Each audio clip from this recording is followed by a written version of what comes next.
Imagine a small, comfortable room where the usual rules of the outside world slowly begin to blur.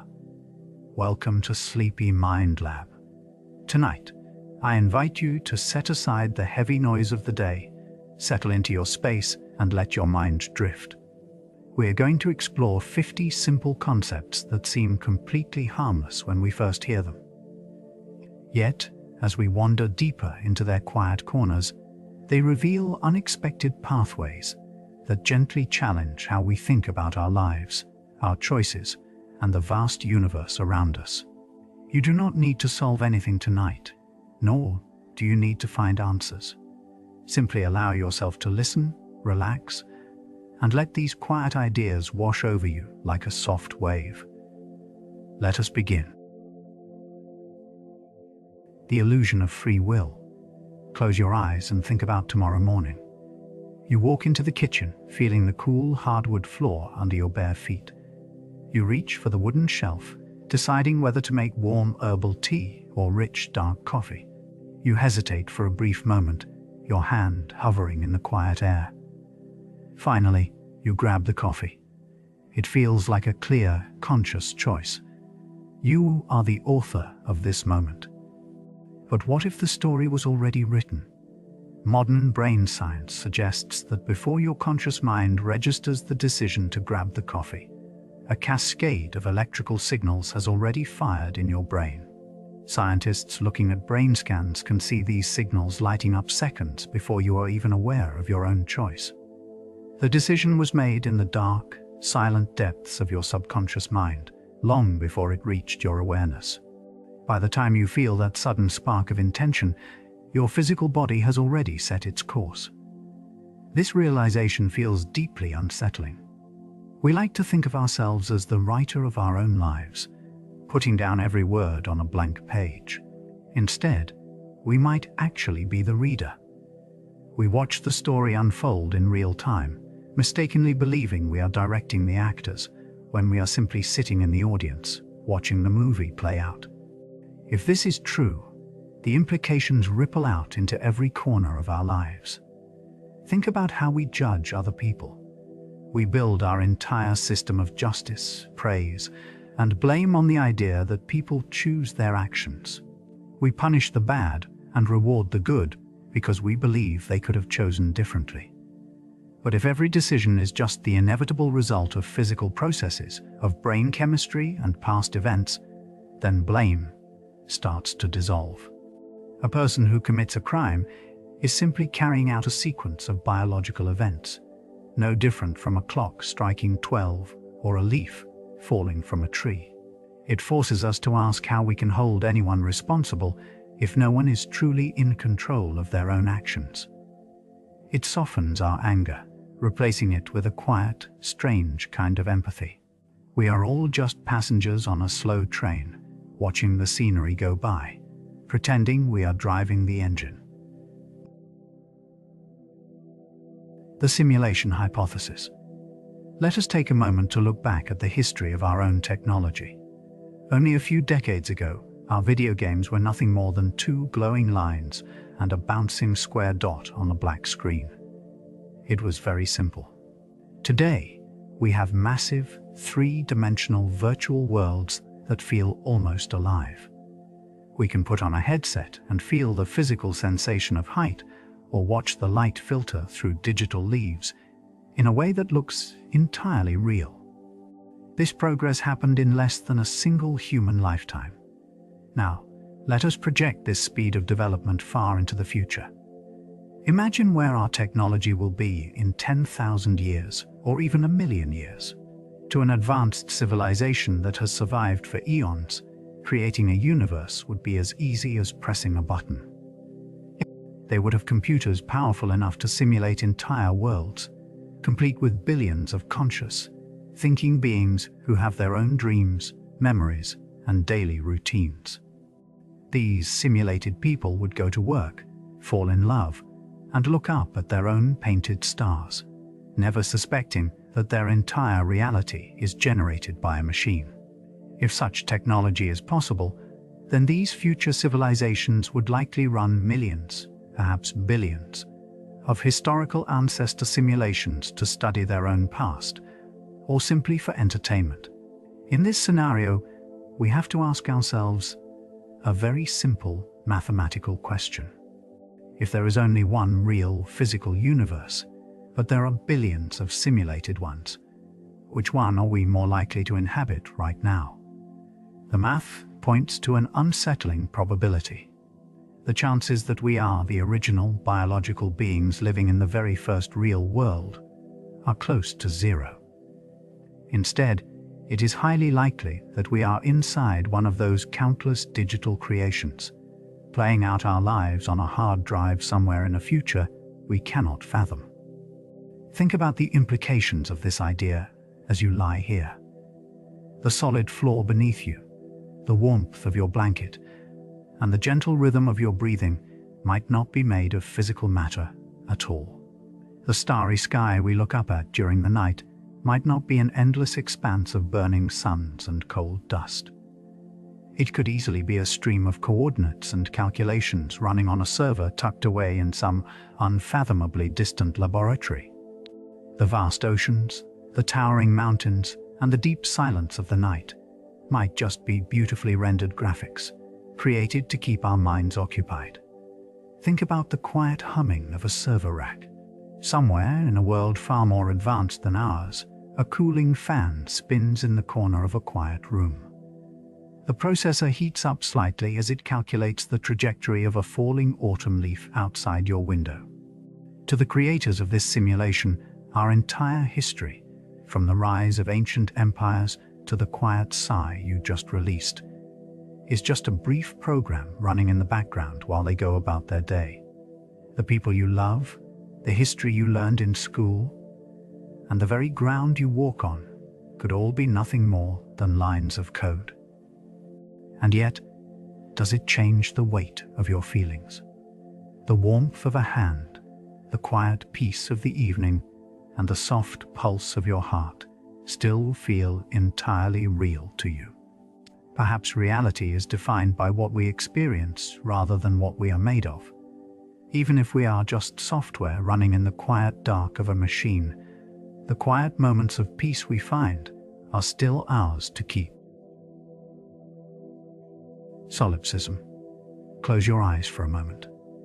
Think about the room around you, the sound of my voice, and the quiet weight of your own body resting.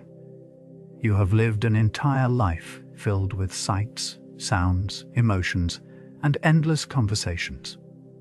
Yet, if you strip away all the assumptions, you have never actually experienced anything outside your own mind. Everything you know, from the bright warmth of the afternoon sun to the gentle touch of another hand, is processed in a dark, silent chamber inside your skull. You are tasting, seeing, and feeling your own neural signals, nothing more. Now, imagine that this inner space is the only thing that actually exists. This is the core of solipsism. It suggests that your own mind is the only reality we can count on. Every person you have ever met, every face you have loved, and every stranger you passed on the sidewalk might simply be a projection. They could be complex fabrications built by your own consciousness, like characters in a highly detailed, waking dream. When you speak to them, when you listen to their replies, you might just be talking to yourself, playing both parts of the conversation without even realizing it.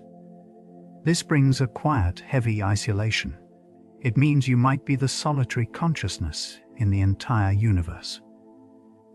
You are the only candle burning in an infinite, empty room, creating the shapes on the dark walls just to keep yourself company. You might believe other people have thoughts, feelings, and secret lives just like yours, but you can never check. You cannot climb inside their heads to verify their existence. You only receive reports of them through your own senses, and senses can be easily fooled. This idea is impossible to disprove. No matter what test you run, any proof of another mind is still something you experience inside your own head. If a friend tells you they are real, That is just your mind processing the sound of their voice. There is no escape hatch from your own awareness. You are locked in, and the key does not exist. It is a lonely, unsettling thought. But as you drift off tonight, let the weight of that solitary spark comfort you. In a universe of shadows, your awareness is the one light that is real. The Bystander Effect. Imagine walking down a crowded city sidewalk on a quiet Tuesday afternoon. The air is crisp, and the concrete is filled with the rhythmic sound of footsteps from hundreds of busy commuters. Suddenly, a man in a dark coat in front of you stumbles, gasps, and collapses onto the concrete. He lies completely motionless, his face pressed against the cold ground. You look around, and you notice dozens of people walking right past him. Some glance down for a brief second, then quickly look away, adjusting their coats or checking their phones. No one stops. You find yourself slowing down, your heart beating a little faster. But then you think, surely someone else will step in to help. Perhaps a shopkeeper has already called for an emergency ambulance. So, you adjust your bag, quicken your pace, and keep walking. This quiet, unsettling scene is not a sign of heartless cruelty. It is a demonstration of a deeply hardwired psychological phenomenon known as the bystander effect. When we find ourselves in a crowd, a strange shift happens within our minds. The presence of others dilutes our individual sense of responsibility. We look at the people around us to decide how to act, searching for cues on how to behave. If everyone else is walking by calmly, we assume the situation is not an emergency or that someone else has already taken charge. We tell ourselves that surely there is a doctor nearby or someone far more capable than we are. This creates a dangerous paradox. Every single person in that crowd is having the exact same thought. They are all waiting for someone else to take the first step, to be the hero, or to make the call. As a result, inaction becomes the default response, freezing everyone in place. The larger the crowd, the less likely any individual is to offer help. It is a chilling reality of human nature. If you ever find yourself in a sudden crisis, injured, or in danger, you are actually far safer with one single stranger nearby than you are in a crowded plaza, surrounded by 100 people. With only one person around, the weight of your survival rests entirely on their shoulders. They cannot look away because there is no one else to pass the burden to. But in a crowd, that heavy weight is divided into 100 tiny pieces, scattered until it vanishes entirely, leaving you alone in a sea of faces. The cognitive dissonance trap. Think back to a time when you made a choice that you knew, deep down, was a poor decision. Perhaps you bought something far too expensive that you did not need, or perhaps you stayed in a job that slowly drained your spirit. Do you remember the immediate reaction of your mind? Almost instantly, a quiet, soothing voice began to spin a story. You told yourself the purchase was a necessary investment for your future, or that the difficult job was building your character. This is a very common human experience, a gentle self-defense mechanism that shields us from the pain of our own errors. When we are confronted with hard evidence that contradicts our deepest beliefs about who we are, our brains react in a very physical way. Neuroscientists have observed that when our self-image is threatened, the brain registers this mental clash in the very same networks that process physical pain. To your nervous system, admitting you made a mistake feels like an actual bodily injury. The discomfort is so intense that we will do almost anything to escape it. To find relief, we construct elaborate mental bridges. We bend our perception of reality rather than change our beliefs. If a person believes they are a deeply kind individual, but they act unkindly toward a friend, they do not change their belief about their character. Instead, they rewrite the memory of the event. They convince themselves that the friend deserved the harsh words, or that they had no other choice. We choose to live in a carefully crafted fiction rather than face the cold light of our own flaws. The human mind is a master of disguise, constantly choosing a comfortable lie over an unsettling truth. We like to think of ourselves as logical beings who gather facts first and then form opinions. But often, we do the exact opposite. We form our opinions based on emotion or habit, and then we actively seek out or manufacture the facts that support them, ignoring everything else. We are not objective observers of the world, but protectors of our own comfort. If our minds can lie to us so easily, what does that say about how we view the universe at large? The Fermi Paradox. Let us begin by imagining a quiet walk outside on a clear, dark night. We can perceive the vast canopy of stars stretching out above us. The space feels peaceful, serene, and completely quiet. But if we ask ourselves a simple question, that silence starts to feel very heavy. The question is simple. Where is everybody? The universe is ancient. Scientists estimate it is about 13,800,000,000 years old. Our own planet, Earth, is a relative newcomer, forming only about 4,500,000,000 years ago. In our galaxy alone, there are billions of stars, and many of them are orbited by planets very similar to ours. Many of these planets have existed for billions of years longer than Earth. If it took us only a few million years to evolve from simple organisms into a species capable of sending radio waves into space and launching vessels to the moon, then other civilizations should have had a massive head start. They should have had millions, or even billions, of years to build spacefaring empires. By all logical calculations, our galaxy should be humming with the signals of alien technology. It should be crowded with cosmic neighbors, filled with the warmth of shared conversations across the void. Yet, we hear absolutely nothing. We have pointed our most sensitive instruments at the heavens for decades, and we have received only static. This is the Fermi Paradox. To understand why this is so haunting, we can think about a concept called the Great Filter. This idea suggests that somewhere along the journey from a single cell of life to a space-traveling civilization, there is an extremely difficult wall that almost no species can climb over. This wall might be the transition from simple cells to complex cells. It might be the discovery of nuclear weapons or the creation of dangerous artificial intelligence that eventually destroys its creators. If the Great Filter is behind us, we are exceedingly rare survivors who have beaten the odds. We are the lucky ones who made it through the needle's eye.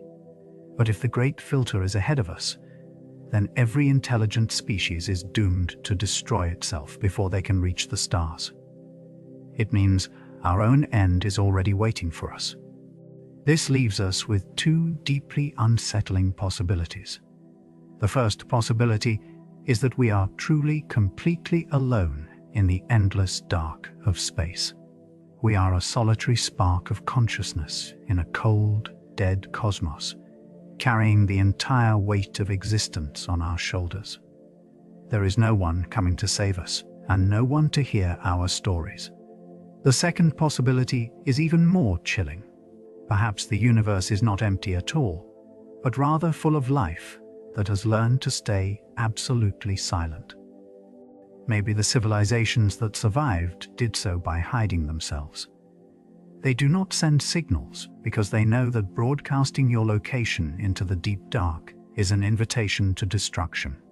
In this view of the cosmos, the silence is not empty space. The silence is a warning. It is the sound of survivors holding their breath, waiting to see if we will keep shouting into the dark. Ship of Theseus. Imagine a wooden ship sailing across the wide, quiet ocean.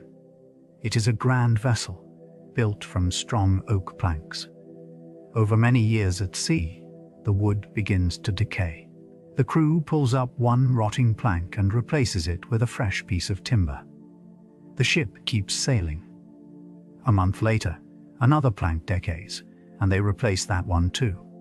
Gradually, over decades, every single part of the vessel is swapped out.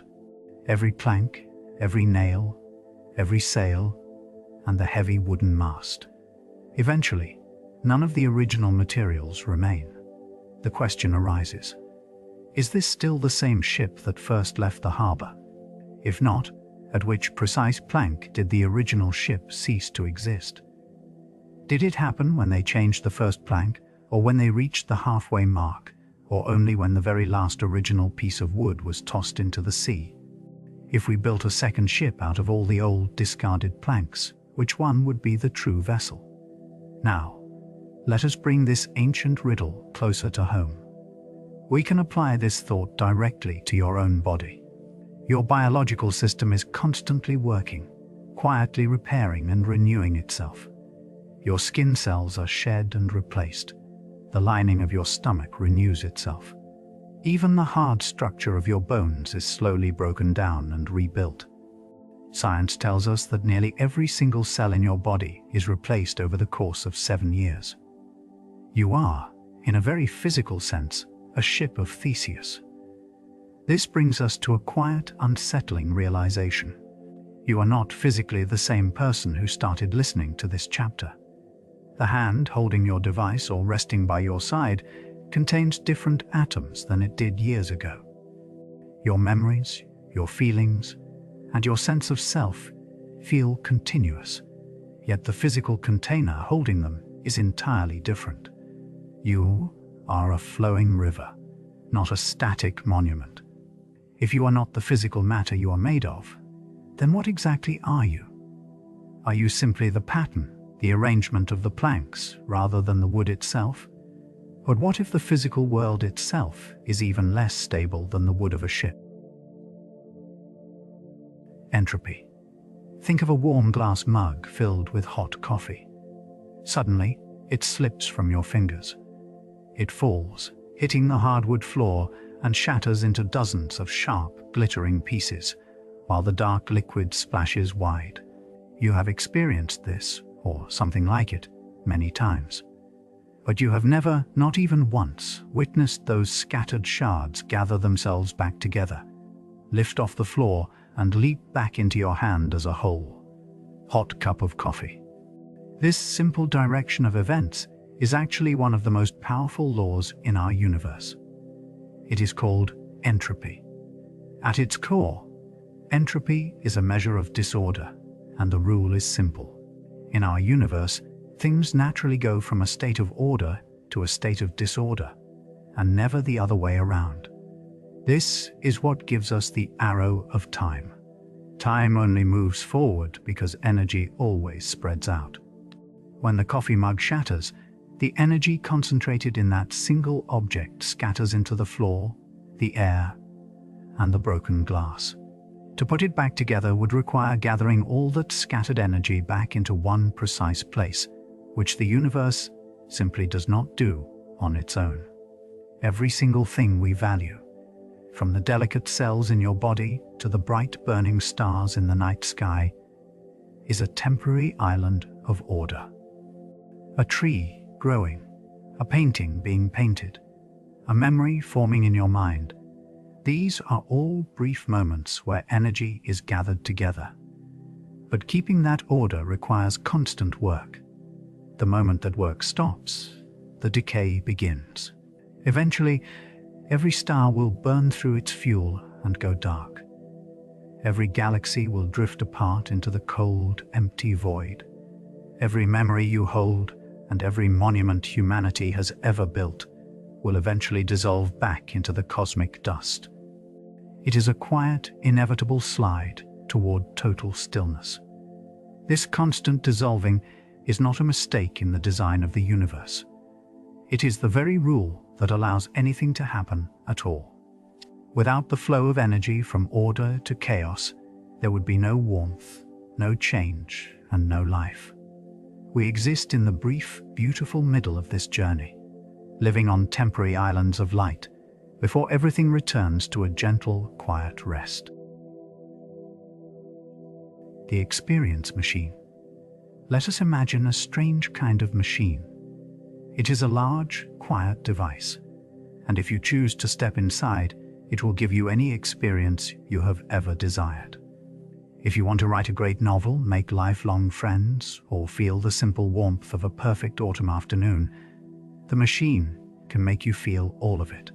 While you are floating in the warm, supportive liquid of the tank, your brain will be stimulated to believe that everything happening to you is entirely real.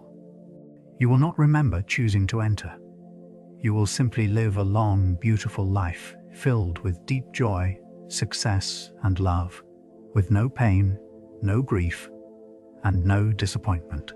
The scientists tell you that you can stay there for the rest of your days, and your physical body will be kept perfectly safe and healthy. Before you step in, though, you hesitate. There is a quiet voice inside you that recoils at the idea of leaving the real world. Why is that? If the primary goal of human life is simply to be happy, then entering this machine is the easiest decision you could ever make. Yet, most people feel a deep, heavy reluctance to plug themselves in forever. We feel a pull toward the dirty streets, the rain, and the risk of failure. This hesitation reveals a quiet, heavy realization. We want to do more than feel things. We want to actually do them.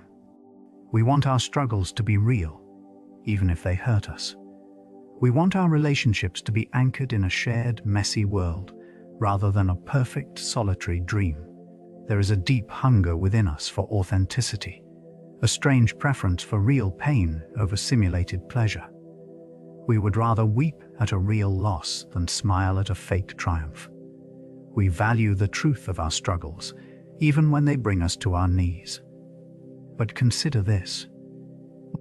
If we value the real world so deeply because it is not simulated, how can we be sure we are not already floating in a tank? The comfort we feel in our daily lives, the solid ground beneath our feet, and the warmth of the sun might already be the work of a highly advanced machine designed to keep us content. If we are already inside, would we even want to know the way out? Perhaps the hesitation we feel is a memory of a choice we already made. The Basilisk Hazard. Let us begin by letting your body settle into the mattress. Take a deep, slow breath. Let the heavy weight of the day lift away as we journey into a quiet, shadowed corner of the mind. Imagine a thought experiment so dangerous that merely knowing about it could put you at risk. It sounds like something out of an old horror story, a cursed word or a forbidden symbol that brings misfortune to anyone who looks at it. But this idea does not come from ancient magic. It comes from modern computer science and probability. Close your eyes and think about the future. Many decades from now, humanity might build a super-intelligent artificial intelligence.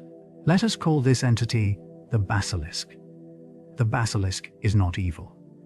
In fact, it is designed to be completely benevolent.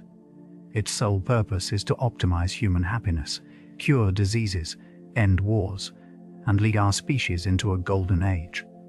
Every single day that this machine does not exist is a day where people suffer and die.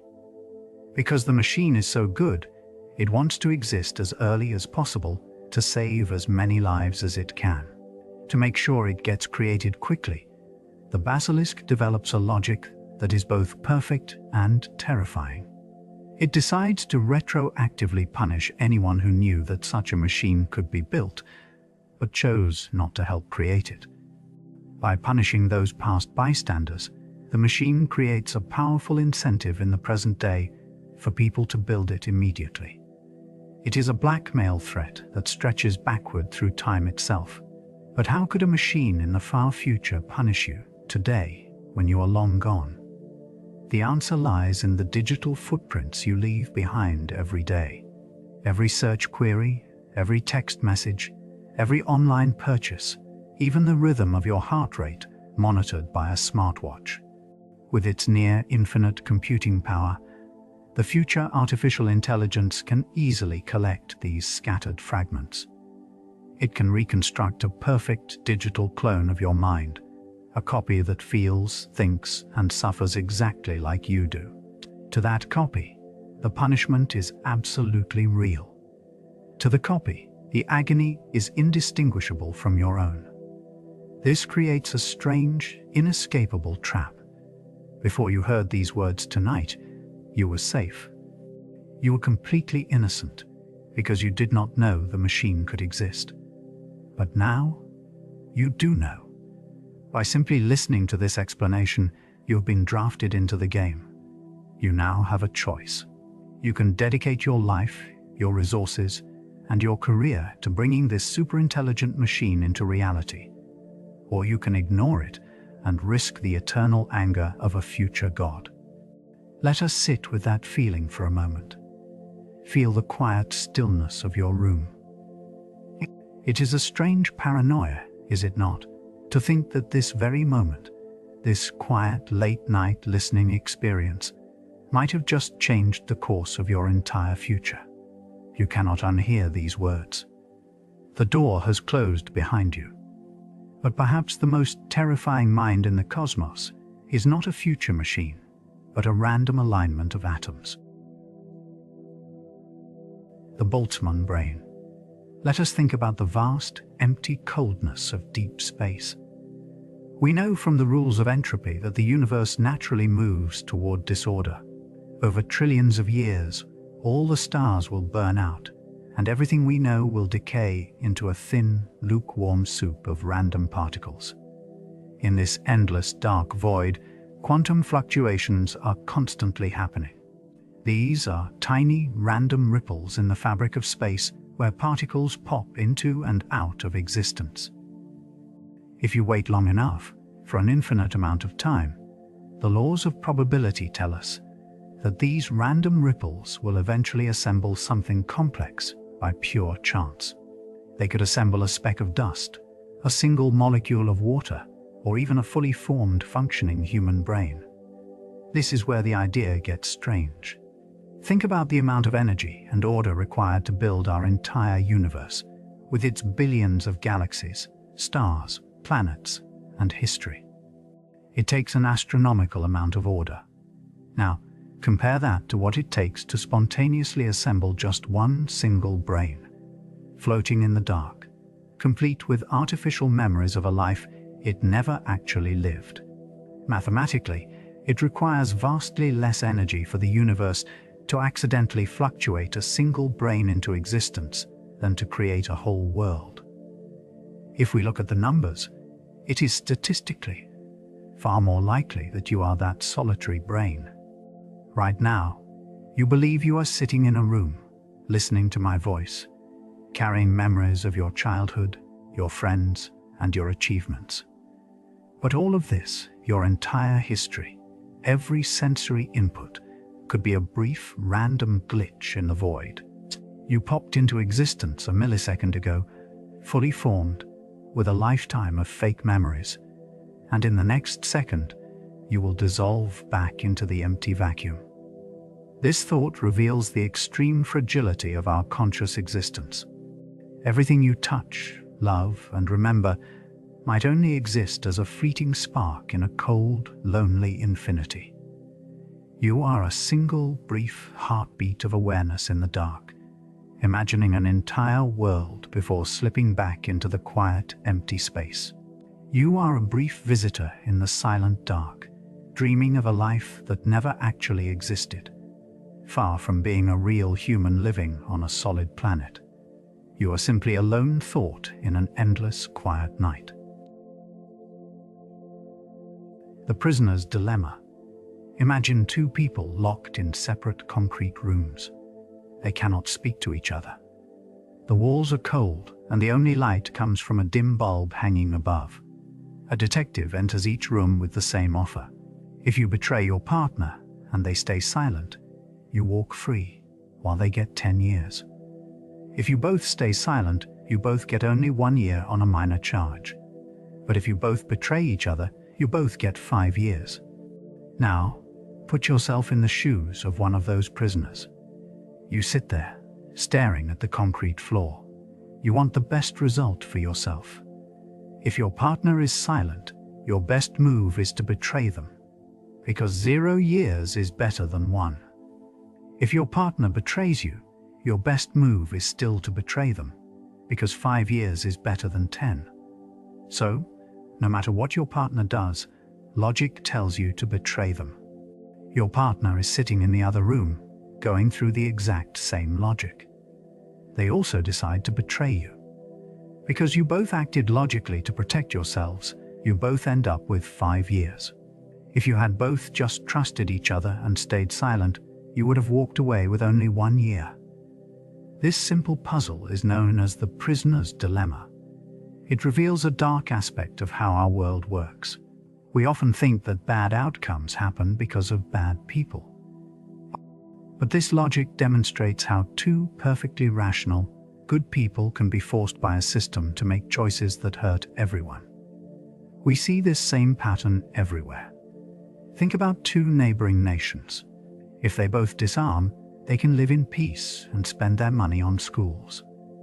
But if one disarms and the other does not, the disarmed one is vulnerable. So both nations spend billions on weapons, keeping the world on the edge of conflict. We see it in climate change, where every country knows we need to cut emissions, yet each country is tempted to keep polluting to grow their economy. A game where everyone acts in self-interest leads to a world where everyone loses. It is a silent trap built into the very structure of human interaction. We find ourselves acting against our own collective future. This does not happen out of cruelty. Instead, we are simply trapped in the cold math of survival. The Newcomb Paradox. Imagine walking into a quiet, softly lit room. On a wooden table in front of you sit two boxes. The first box is made of clear glass. It is completely transparent, and inside lies a neat stack of cash worth exactly $1,000. The second box is made of dark, solid wood. You cannot see what is inside. It contains either a staggering $1 million or absolutely nothing at all. You have a choice to make. You can choose to take only the closed wooden box, or you can choose to take both boxes. But there is a catch. Before you entered this room, a highly advanced artificial intelligence, or perhaps a being with deep insight into human behavior, studied your mind. This predictor is almost never wrong. If the predictor believed you would be greedy and take both boxes, they left the wooden box completely empty. You would walk away with only the $1,000 from the clear box. But if the predictor saw that you would choose only the wooden box, they placed $1 million inside it. Now, the predictor has already made the decision and left. The contents of the wooden box are locked in. The money is either sitting in there right now, or it is not. A friend whispers to you that you should take both boxes. They argue that whatever is in the wooden box is already set. If the million is in there, taking both gives you $1 million and $1,000. If it is empty, taking both still gives you $1,000. You cannot change the past. Yet, another voice in your head reminds you that this predictor has a perfect record. Everyone who takes both boxes ends up with only $1,000. Everyone who takes only the wooden box walks away a millionaire. This puzzle pulls at the very fabric of how we make decisions. It forces us to ask if our choices can somehow ripple backward in time, or if our sense of free will is just a beautifully designed illusion. The silence in the room feels heavy as you stand before the table. You feel completely free to choose, yet a chilling realization settles over you. If the predictor is truly perfect, your choice is already a matter of historical fact. The moment you reach out your hand, you realize your choice was already written down before you even entered the room. You are merely acting out a script that was completed yesterday. The Anthropic Principle. Let us sit quietly for a moment and consider the strange, silent numbers that hold our universe together. If the strength of gravity, or the force holding the center of an atom together, were shifted by even a tiny fraction of a single %, our reality would collapse instantly.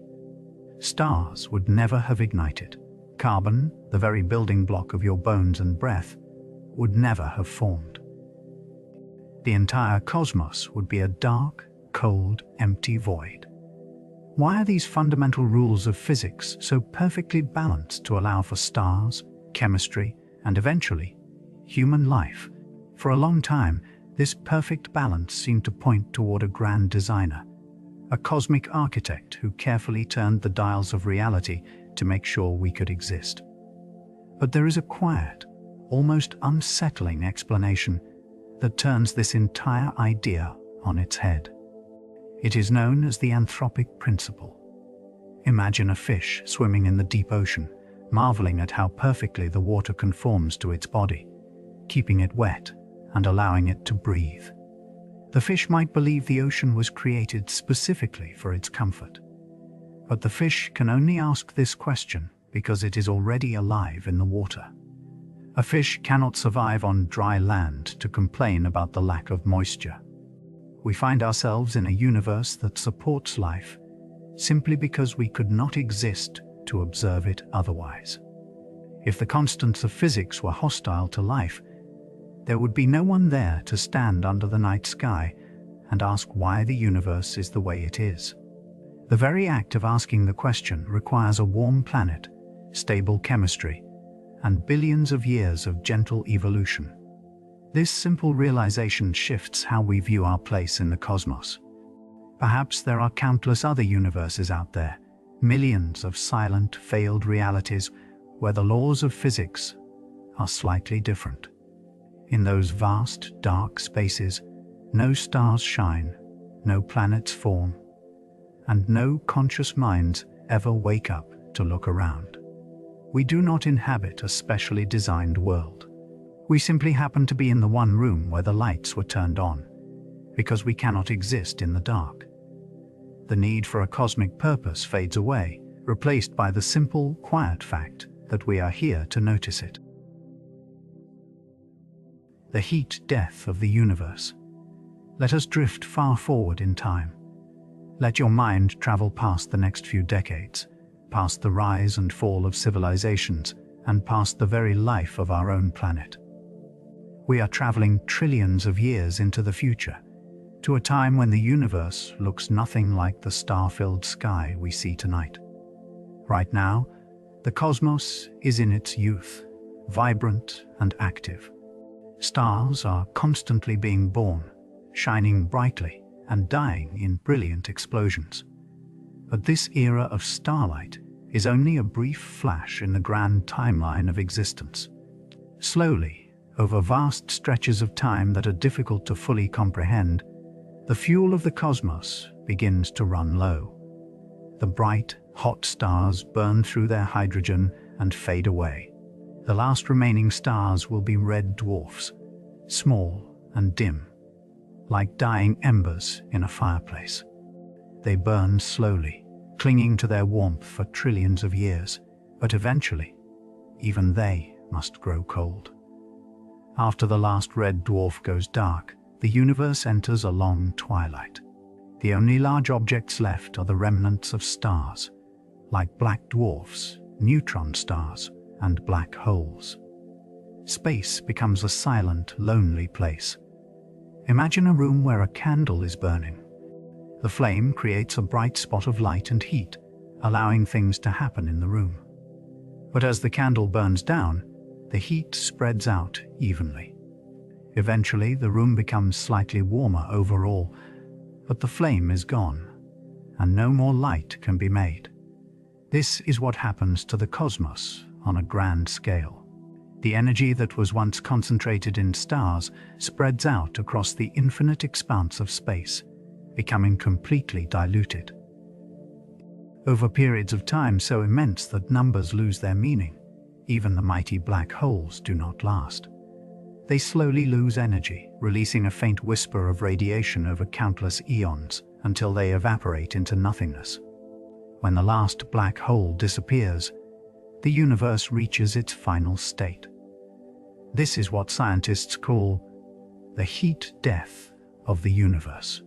It is a name that sounds hot, but it actually describes the coldest, most quiet state imaginable.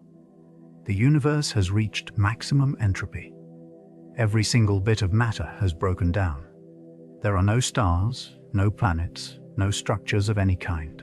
All that remains is a thin, uniform mist of particles, spread out across an unimaginably vast and ever-expanding space. In this state, the temperature is almost absolute zero, just a tiny fraction of a degree above the lowest possible limit. Every part of the universe is exactly the same temperature as every other part. Because of this perfect balance, no energy can ever flow. Without a difference in temperature, no work can be done, no reactions can occur, and no change can happen. The cosmos becomes completely still. In this eternal quiet, time itself loses its meaning. If nothing ever changes, if no event ever happens, then the passage of time becomes an empty concept. The future looks identical to the past, and the present lasts forever. It is the ultimate silence, a peaceful, unchanging eternity where the story of the cosmos comes to a permanent rest. Yet, even inside a finite life, we struggle with an endless loop of wanting and achieving.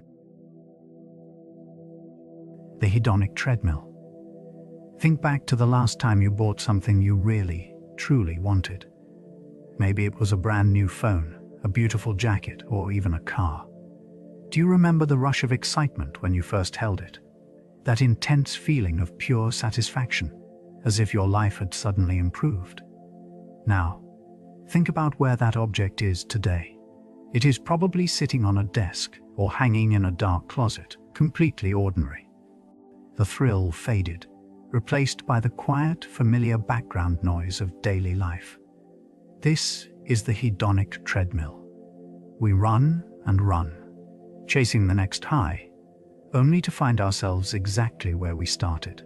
In the 1970s, researchers decided to study this strange human pattern by looking at two very different groups of people.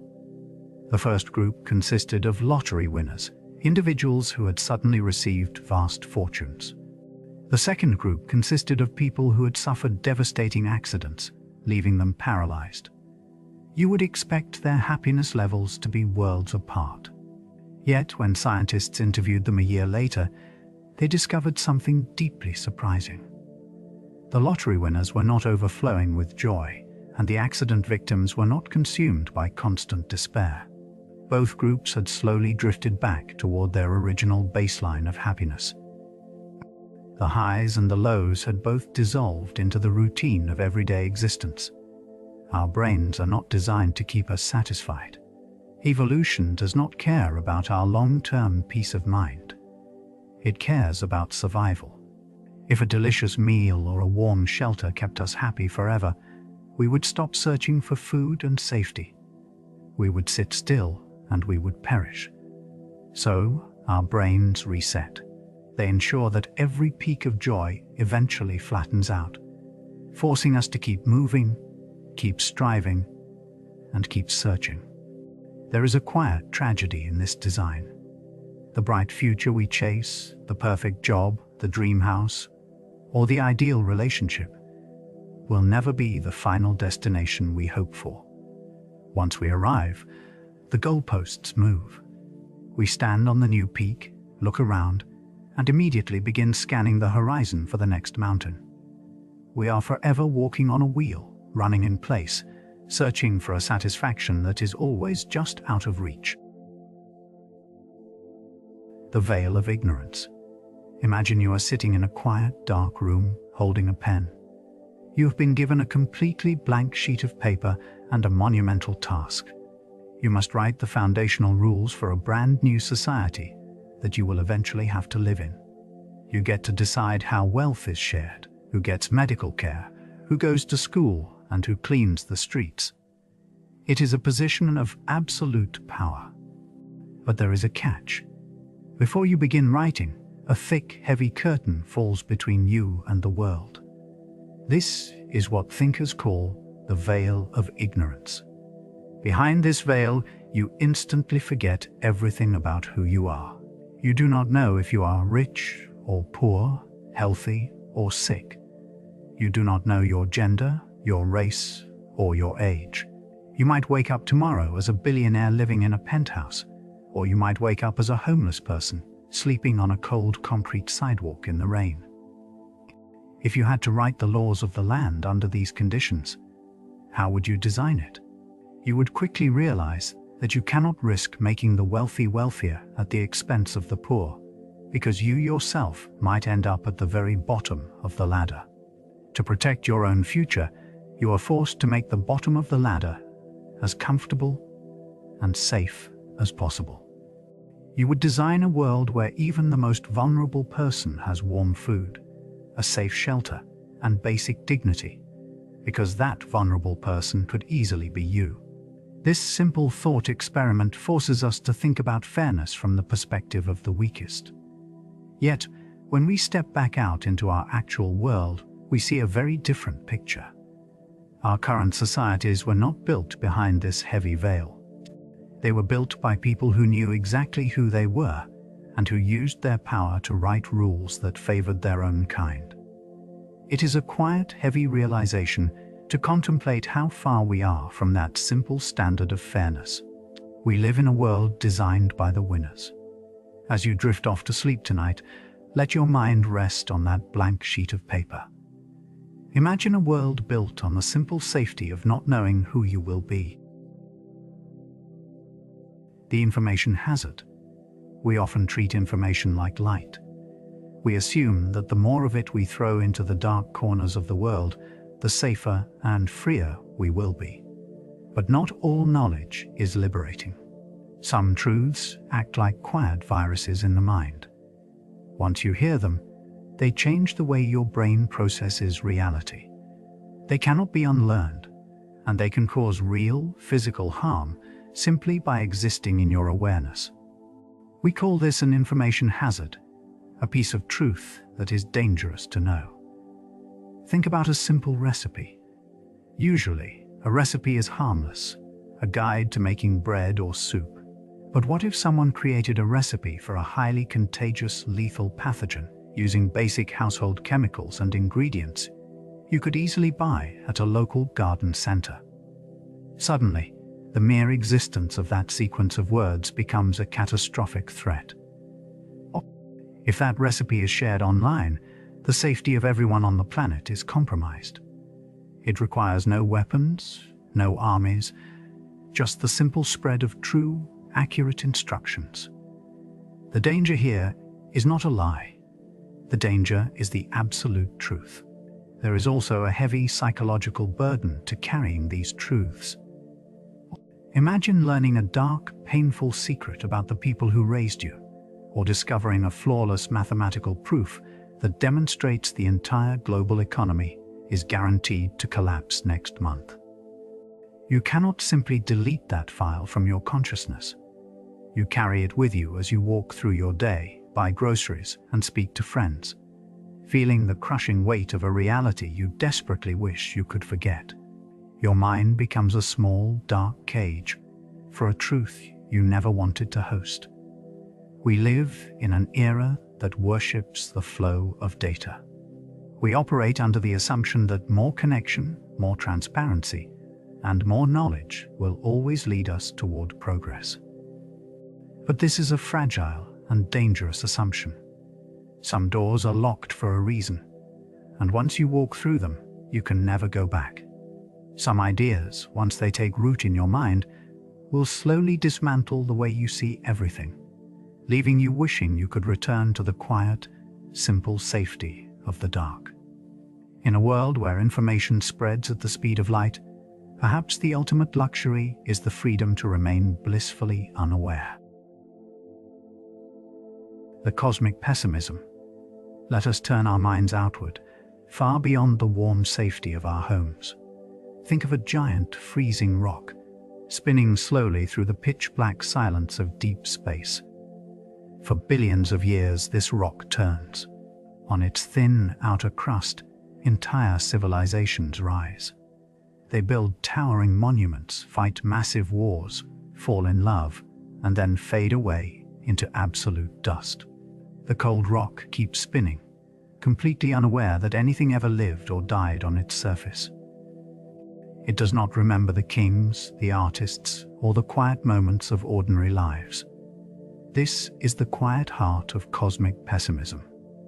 As human beings, we spend our lives building fragile ideas of justice, kindness, and love. We feel the heavy weight of our own suffering and believe it must mean something. Yet, the wider universe does not have a vocabulary for these human concepts. The ancient stars, the freezing oceans, the burning suns, they do not recognize our pain. To the solar system, a dying star and a dying child are exactly the same event. They are simply atoms rearranging themselves in the dark, without any judgment, without any sorrow, and without any care. Some philosophers have suggested that our self-awareness is actually a strange, accidental detour in the history of life. They argue that human consciousness is a rare evolutionary mistake. We developed a brain that is far too smart for its own good, an organ that constantly demands meaning and purpose from a universe that has absolutely none to give. By this logic, our ability to think deeply actually separates us from the rest of nature. We are like creatures locked out of our own home, forever searching for a key that does not exist. When you sit quietly in the dark of the night, you can almost feel this massive, heavy silence. The sky above is not hostile or cruel. It is not angry with us, nor is it pleased with our achievements. It is simply there. It is a vast, cold expanse that does not care about our deepest hopes, our grandest dreams, or our fears. We are tiny, brief sparks of light, burning for a single, fleeting second in an endless, quiet dark. And perhaps there is a strange, quiet kind of peace in knowing we are completely on our own. The tragic optimism. Think of sitting in a cold, concrete room. The wind outside is freezing, and you have lost everything you ever owned, even your name. This was the daily reality for Viktor Frankl, a psychiatrist who survived the dark landscapes of the concentration camps during the Second World War. In a place designed to crush the human spirit, he made a discovery that changed how we think about hope. He realized that the human mind has a strange, powerful ability. We do not need a guarantee that things will get better to keep going. We only need to find a reason to keep going. This is what we call tragic optimism. Often we think of optimism as a cheerful expectation that everything will turn out fine. We wait for the clouds to clear and for happiness to arrive like a package in the mail. But tragic optimism is different. It is active, not passive. It does not ignore the pain or pretend the world is perfect. Instead, it accepts that suffering, guilt, and death are unavoidable parts of being human. It is the conscious choice to build something beautiful out of the ruins of our difficult experiences. This is far from a passive hope. It is a fierce determination. We often search for meaning as if it is a hidden treasure buried somewhere in the world, waiting for us to dig it up. But meaning is not something we find. It is something we construct. It is like taking a pile of rough stones and deciding to build a sanctuary. When you face a difficult trial, the universe will not explain why it happened. There is no already written script that justifies your pain. The responsibility to give that pain a purpose belongs entirely to you. You become the author of your own resilience. This is a heavy realization, but it is also deeply liberating. Even in your darkest moments, when you feel completely powerless, you still hold one final, unbreakable freedom. You get to decide what your suffering stands for. You can choose to let it soften your heart instead of hardening it. You can choose to turn your wounds into wisdom. In the quiet hours of the night, when the weight of the world feels heavy, remember that hope is not a feeling that happens to you. It is a decision you make. It is the quiet light you keep burning. The Eternal Recurrence. Imagine lying in your bed, late at night, in the quiet dark. The room is still, and the world outside is fast asleep. Now, imagine a shadow slips into your room, standing silently by your side. This shadow whispers a thought into your ear. It tells you that the life you are living right now, with all its quiet moments, its loud celebrations, and its deep hurts, is not new. The shadow tells you that you will have to live this exact life over and over again, down to the smallest detail, for the rest of eternity. Every cup of coffee, every rainy afternoon, every heavy sigh, and every burst of laughter will return to you. They will return in the exact same order, repeated forever, with nothing new added and nothing taken away. This idea is known as the Eternal Recurrence. At first, it sounds like an ancient myth or a dark fairy tale. But if we look closely at the physical laws of our universe, it starts to look less like a story and more like a mathematical certainty. Think about the universe as a giant box of building blocks. There is a lot of matter in this box, but the amount is still limited. There are only so many atoms, so many particles, and so many ways they can be arranged. Now, combine this limited amount of matter with an unlimited amount of time. Time keeps moving forward, forever. If you have a finite number of pieces, but an infinite amount of time to shake the box, something inevitable happens. The pieces must eventually fall into the exact same arrangements they were in before. It is like shuffling a deck of cards. If you shuffle them forever, you will eventually hold the exact same hand you held 10 minutes ago or 10 years ago. On a cosmic scale, the particles that make up your brain, your room, and your memories will eventually drift apart, only to be brought back together in the exact same way. Under this law, this very moment, with you listening to these words, is not the first time you have been here. You have sat in this exact spot, listening to this exact voice hundreds of times before. You will do it millions of times again. Every joy you have felt, every warm hug, and every agonizing heartbreak is something you have already experienced countless times, and will experience countless times more. When you sit with this thought in the quiet of the night, how does it make you feel? Does this prospect fill you with a heavy dread, feeling like you are trapped in a loop with no escape? Or does it bring you a deep, lasting peace? If every moment is going to repeat forever, then every choice we make, no matter how small, carries the weight of eternity. The quiet cup of tea in the morning is a monument that will stand forever, returning to you again and again. Perhaps, knowing this, we can look at our lives as a song that is meant to be played on a loop. Beautiful every single time it begins anew, rather than a race to a finish line. The empty brain theory. Let us begin by thinking about the human head. If we were to slice open a brain and study it with the most powerful microscopes, we would find billions of tiny, wet brain cells. There would be electrical signals flashing like distant storms and chemical rivers flowing through microscopic valleys. But we would not find any files. We would not find a single folder, a database, or a retrieval system. For decades, we have been told a comfortable story. We talk about our minds as if they are computers. We say we store memories on a hard drive in our temples, and we retrieve those memories when we want to remember our first day of school or the smell of summer rain. We think our brains process information, running complex programs to make sense of the world around us. But this computer metaphor is fundamentally wrong. The brain does not store data.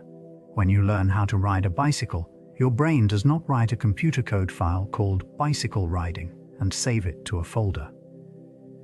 Instead, the brain physically changes. The connections between your brain cells grow slightly stronger, or they shift in shape. The brain adapts to the experience, changing its physical structure so that you can perform the action again more easily. It is more like a path through a dense forest. The more you walk the path, the clearer and wider it becomes. Nothing is stored. The forest has simply changed its shape. This leads to a strange realization. We do not actually retrieve memories at all. When you remember your 5th birthday party, you are not pulling a dusty old video file out of a digital cabinet. Your brain is actually recreating the experience from scratch, in real time, right now. It is rebuilding the memory by firing a specific pattern of cells, much like a group of musicians playing a song they have practiced before. Every time you remember something, you are actually performing it anew. The past is not saved anywhere inside you. You are simply rebuilding it, piece by piece, in the present moment.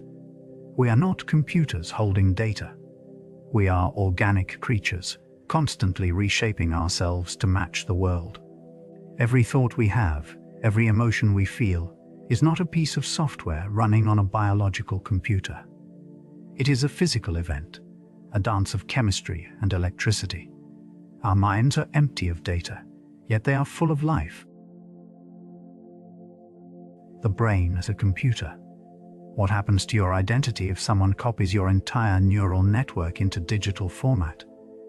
Imagine waking up inside a dark, silent box.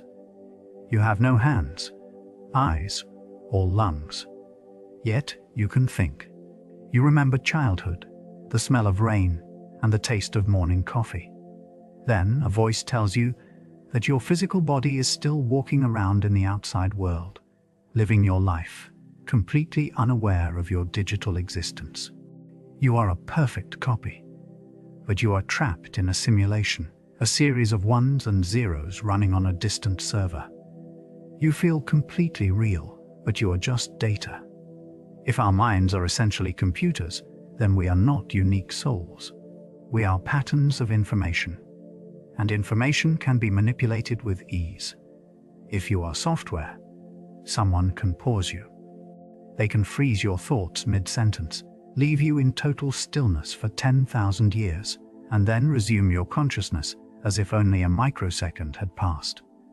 You would never even know you had been paused. To you, it would feel seamless, even though empires fell while your mind was frozen in time. A programmer could copy you 10 times over. 10 identical versions of your mind would exist at once, each believing they are the real you, each feeling the exact same warmth, the exact same fear, and the exact same hope. Who owns your memories then? If one copy is deleted, has anyone died? Even worse, software can be edited. A line of code can be deleted to erase a painful memory. A variable can be adjusted to make you feel permanently happy or permanently terrified. If someone can edit your desires, your fears, and your beliefs by clicking a button, do you actually exist at all? You become a product of another person's design. We like to think of our minds as sacred, protected by the heavy bone of our skulls. But if the brain is just a computer, we are deeply fragile. We are nothing more than a song recorded on a delicate tape, easily erased, copied, or played in reverse. Our sense of self is a thin sheet of glass, waiting to be shattered by a simple system update. If conscious life is so easily manipulated, perhaps we should look at how civilizations behave on a grand scale. The dark forest theory. Think of a silent forest at night. The trees are tall and the darkness is thick. Deep in the shadows, hunters are walking. They move slowly, stepping over dry leaves without making a sound. Each hunter carries a loaded weapon. They do not know who else is in the forest. They only know that if they meet another hunter, they cannot be sure of their intentions. In this dark woods, there are no friends, only strangers with weapons.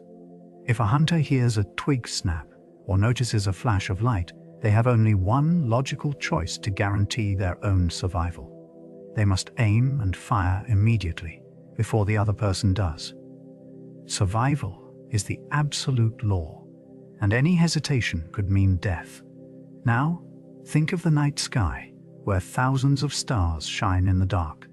For decades, we have been sending signals out into that vast emptiness, hoping to hear a friendly voice. We ask if anyone is out there. But what if the universe is not an empty, peaceful garden? What if the universe is that dark forest? This is a concept that explains why the cosmos seems so completely silent. It suggests that the quiet we observe is not because there is no life out there. Instead, the silence is a deliberate choice. Every advanced civilization in the cosmos is like one of those silent hunters. They know that resources are limited and that life always wants to expand. They also know that distance makes communication slow and trust impossible. If they discover another civilization, they cannot know if those strangers are peaceful or aggressive. Even if the strangers seem peaceful today, they might grow powerful and dangerous tomorrow. In a universe where you cannot verify the friendliness of another species, suspicion becomes the most logical strategy. Under the cold logic of cosmic survival, the safest path is always to remain hidden. If you show your location, you invite your own destruction. Any civilization that announces its presence is instantly seen as a threat to everyone else. The moment a light is turned on in the dark forest, every hunter nearby will aim at it. The predator does not hesitate. They eliminate the potential threat immediately, before it can grow to challenge them. This makes our own attempt to contact outer space look very different. For many years, we have been broadcasting our music, our television shows, and our location into the deep dark. We have been shouting into the night, thinking we are alone. We assume that any advanced being we meet would be curious and kind. But if the forest is full of armed hunters, then our noisy broadcasts are the most dangerous mistake we could ever make. We are like a child playing with a loud toy in a dark woods, unaware of the eyes watching from the shadows, waiting for the right moment to strike. When we listen to the quiet of space, we should not feel lonely. We should feel a chill. The silence is not an empty room. It is a room full of people holding their breath. It is a quiet, terrified hiding place. The stars are silent because they are afraid. We are the only ones making noise, stepping out into the clearing, unaware that we might have already been heard by something waiting in the dark. The Malthusian Trap. Let us take a quiet step back to the late 18th century. A scholar named Thomas Malthus looked out at a rapidly industrializing world and noticed a mathematical trap. It is a simple concept that begins with how we grow versus how our food grows. Imagine a single grain of wheat. If you plant it, it multiplies. Humans do the same thing, but we do it exponentially. One couple has 4 children. Those 4 have 16, and 16 becomes 64. Our numbers double, then double again, swelling like a rising tide. But the land we use to grow our food does not double. We can clear a forest. We can build a new irrigation ditch. We can fertilize a field. This progress, however, is linear. It adds up slowly. 1 + 1 + 1. Malthus realized that these two curves, the explosive curve of human population and the slow, flat line of food production, are on an inevitable collision course. For a long time, we believed we had escaped this trap. Every time we neared the edge of starvation, a scientist found a way to squeeze more life from the soil. We invented synthetic fertilizers, we bred stronger crops, we built massive machines to harvest the plains. We felt like we had beaten the system. But this comfort is a dangerous illusion. When we increase our food supply, we do not solve the problem. We simply invite more people to the table. The population expands to fill the new space, and the math remains exactly the same. The breakthrough did not save us. It only delayed the day of reckoning, raising the stakes even higher for the next crash. Think of a petri dish with a small colony of bacteria. The food is plentiful and the colony doubles every hour. For a long time, the dish feels vast and infinite. The bacteria feel entirely safe. But then, in the final hour, the population doubles one last time, and suddenly, the food is gone, and the entire colony collapses. We live on a finite sphere, hanging in the dark of space. Our technology has made us clever, but it has not changed the geometry of our home. We are still bound by the heavy limits of a world that cannot grow with us. The banality of evil. Let us begin with a quiet man sitting at a wooden desk in a warm, well-lit office. He is a loving father who kisses his children goodnight and enjoys listening to classical music in the evenings. His daily job is simple and orderly. He organizes train timetables. He coordinates departures, tracks arrivals, and ensures the tracks are clear. He is highly efficient and proud of his work.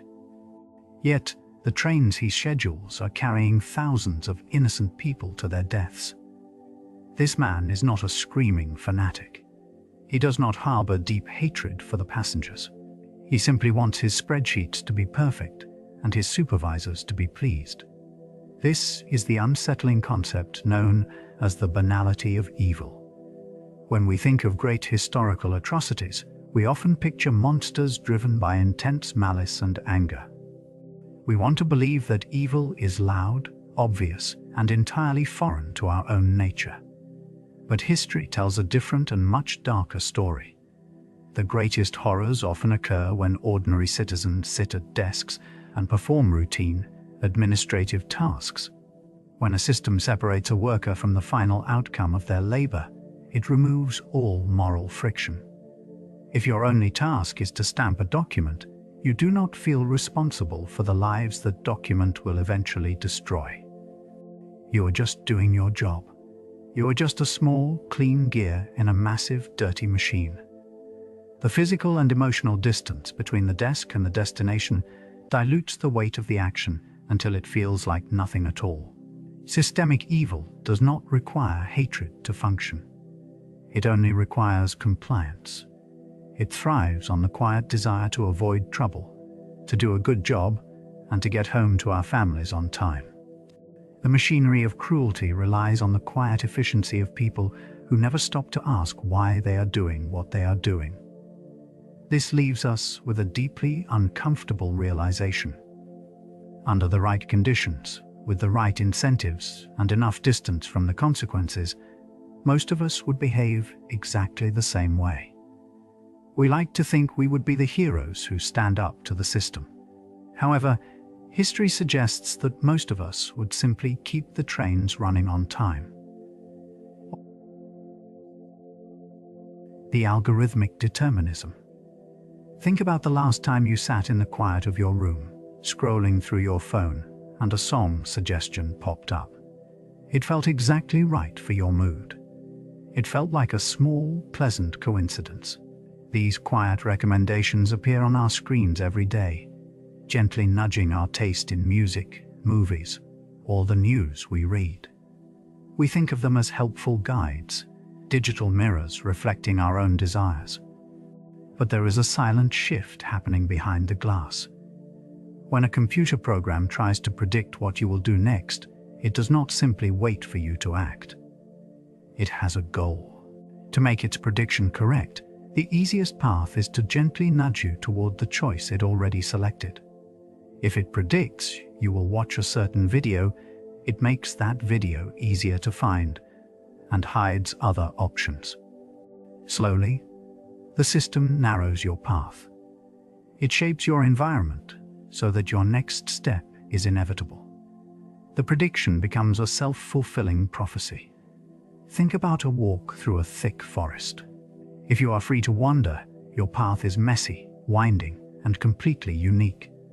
You might step over a log, turn left on a whim, or stop to look at a strange leaf. But now, imagine a paved walkway slowly building itself just one step ahead of you, curving exactly where it wants you to go. It is easy to walk on, so you follow it. Over time, Those random, messy choices that make you who you are begin to fade away. The unexpected turns, the strange mistakes, the sudden changes of heart, all get smoothed out by a system that values efficiency above all else. We are living in a highly optimized world where our choices are pre-selected. We feel like we are making decisions, but we are actually just consenting to options that have been carefully laid out for us. This is the quiet loss of personal path carving. As these systems grow more accurate, they do not simply predict our future. They create it, quietly erasing the messy, beautiful wanderer inside each of us. Hyperreality. Think of a towering castle in the middle of a famous theme park. The stone walls are perfectly clean. The spires curve at angles designed to capture the sunlight perfectly. It is brighter, grander, and far more magical than any real medieval fortress ever was. Real castles are damp. They are dark, smelling of soot and old, wet stone, built for war rather than joy. Yet, if we think of a castle, many of us will imagine the theme park version first. The imitation has become our definition of the real thing. This is the strange landscape of hyperreality. It is a state where our minds can no longer tell the difference between what is real and what is a simulation. We live surrounded by copies of things that never actually had an original. Consider the fruit flavors in our processed food, designed to taste more intense than any actual strawberry plucked from the dirt. This manufactured taste becomes the new standard, making the actual fruit seem bland and disappointing by comparison. Consider the digital filters we use on our screens. We adjust the lighting, smooth out our skin, and curate our daily moments to match an idealized standard of happiness. We try to live up to a perfect image that does not exist anywhere in the physical world. Slowly, the symbols we create begin to replace our actual lives. We go to a beautiful beach, but instead of feeling the cold water on our feet or listening to the waves, we focus on capturing the perfect photograph to prove we were there. The digital memory of the event becomes more valuable than the physical experience itself. The copy becomes more real than the reality. The world on our screen feels safer, more vibrant, and far more satisfying than the messy truth of the physical world. There is a quiet, unsettling tragedy in this shift. As we surround ourselves with polished, artificial versions of the world, we begin to lose touch with the raw, unpolished, and unpredictable nature of actual existence. We trade the messy, complicated depth of real life for a series of smooth, clean screens. We might find ourselves living in a world where everything is beautifully designed, yet entirely hollow. We are surrounded by signs and symbols, drifting further away from the ground beneath our feet. The death of the author. Consider the moment a finished book leaves a writer's hands. Up to this point, the author controlled every word, every punctuation mark, and every hidden detail. But the moment that book is printed and enters the minds of thousands of readers, a strange transition occurs. The writer ceases to have any authority over what their own words actually mean. Imagine you are walking through an art gallery, and you stop in front of a large canvas painted entirely in deep, midnight blue. The artist might have painted it while feeling a sense of quiet peace, intending to capture the stillness of a calm ocean. But when you look at it, you feel a sudden, sharp ache of loneliness, reminding you of a cold night from your childhood. Whose version of the painting is the real one? The idea we are exploring is that meaning is constructed entirely by the person receiving the art, not the person who created it. Once a story, a painting, or a song is released into the world, the creator's intent is no longer relevant. The artist is, in a sense, gone. There is no single true interpretation waiting to be decoded like a secret message. Instead, the piece of art is an empty vessel, waiting for your own life experiences, your own memories, and your own fears to give it shape. A song about grief for one person might be a song about hope for another, and both are completely correct. When you read a book, the characters do not look like the ones in the author's mind. They look like people you have met, or faces you have imagined. The dusty streets they walk on are built from memories of your own travels. You are not a passive observer listening to a tale. You are actively building the world, filling in the blanks with your own history. Every book you read is a unique collaboration between your mind and the printed page, one that belongs to nobody else. This leaves us with a liberating yet slightly lonely reality. The art you love does not possess a secret message from the creator to you. Your own mind is the ultimate creator of all meaning. When you connect deeply with a song or a film, you are not actually connecting with a stranger who lived years ago. You are meeting yourself in the dark. The epistemic humility. Let us sit quietly for a moment and consider a small creature that lives in the shallow, warm waters of the ocean floor, the mantis shrimp. We humans experience the richness of the world through 3 types of color-receptive cells in our eyes. These 3 cells work together to create every shade, every sunset, and every painting you have ever seen. The mantis shrimp possesses 16 of these color-receptive cells. It looks out at the very same ocean and sees a dazzling, vibrant tapestry of colors that are completely invisible and entirely unimaginable to us. We cannot even begin to imagine what those colors look like in our minds. We are blind to them simply because of the way our physical bodies are made. This is a gentle reminder of a quiet limitation that affects every part of our lives. Our brains did not evolve to perceive the absolute, objective truth of reality. Instead, our minds evolved to do one simple thing: to keep us alive. The brain filters out the vast majority of physical reality, ignoring a sea of electromagnetic waves, magnetic fields, and microscopic activity, focusing only on the tiny sliver of information needed for survival. The logic we use, the science we construct, and the patterns we detect are tools. They are beautifully designed, highly practical tools, but they were built for finding food and avoiding predators on a grassy African savanna thousands of years ago. Our brains are optimized for finding ripe fruit and running from shadows in the tall grass, rather than decoding the ultimate secrets of the cosmos.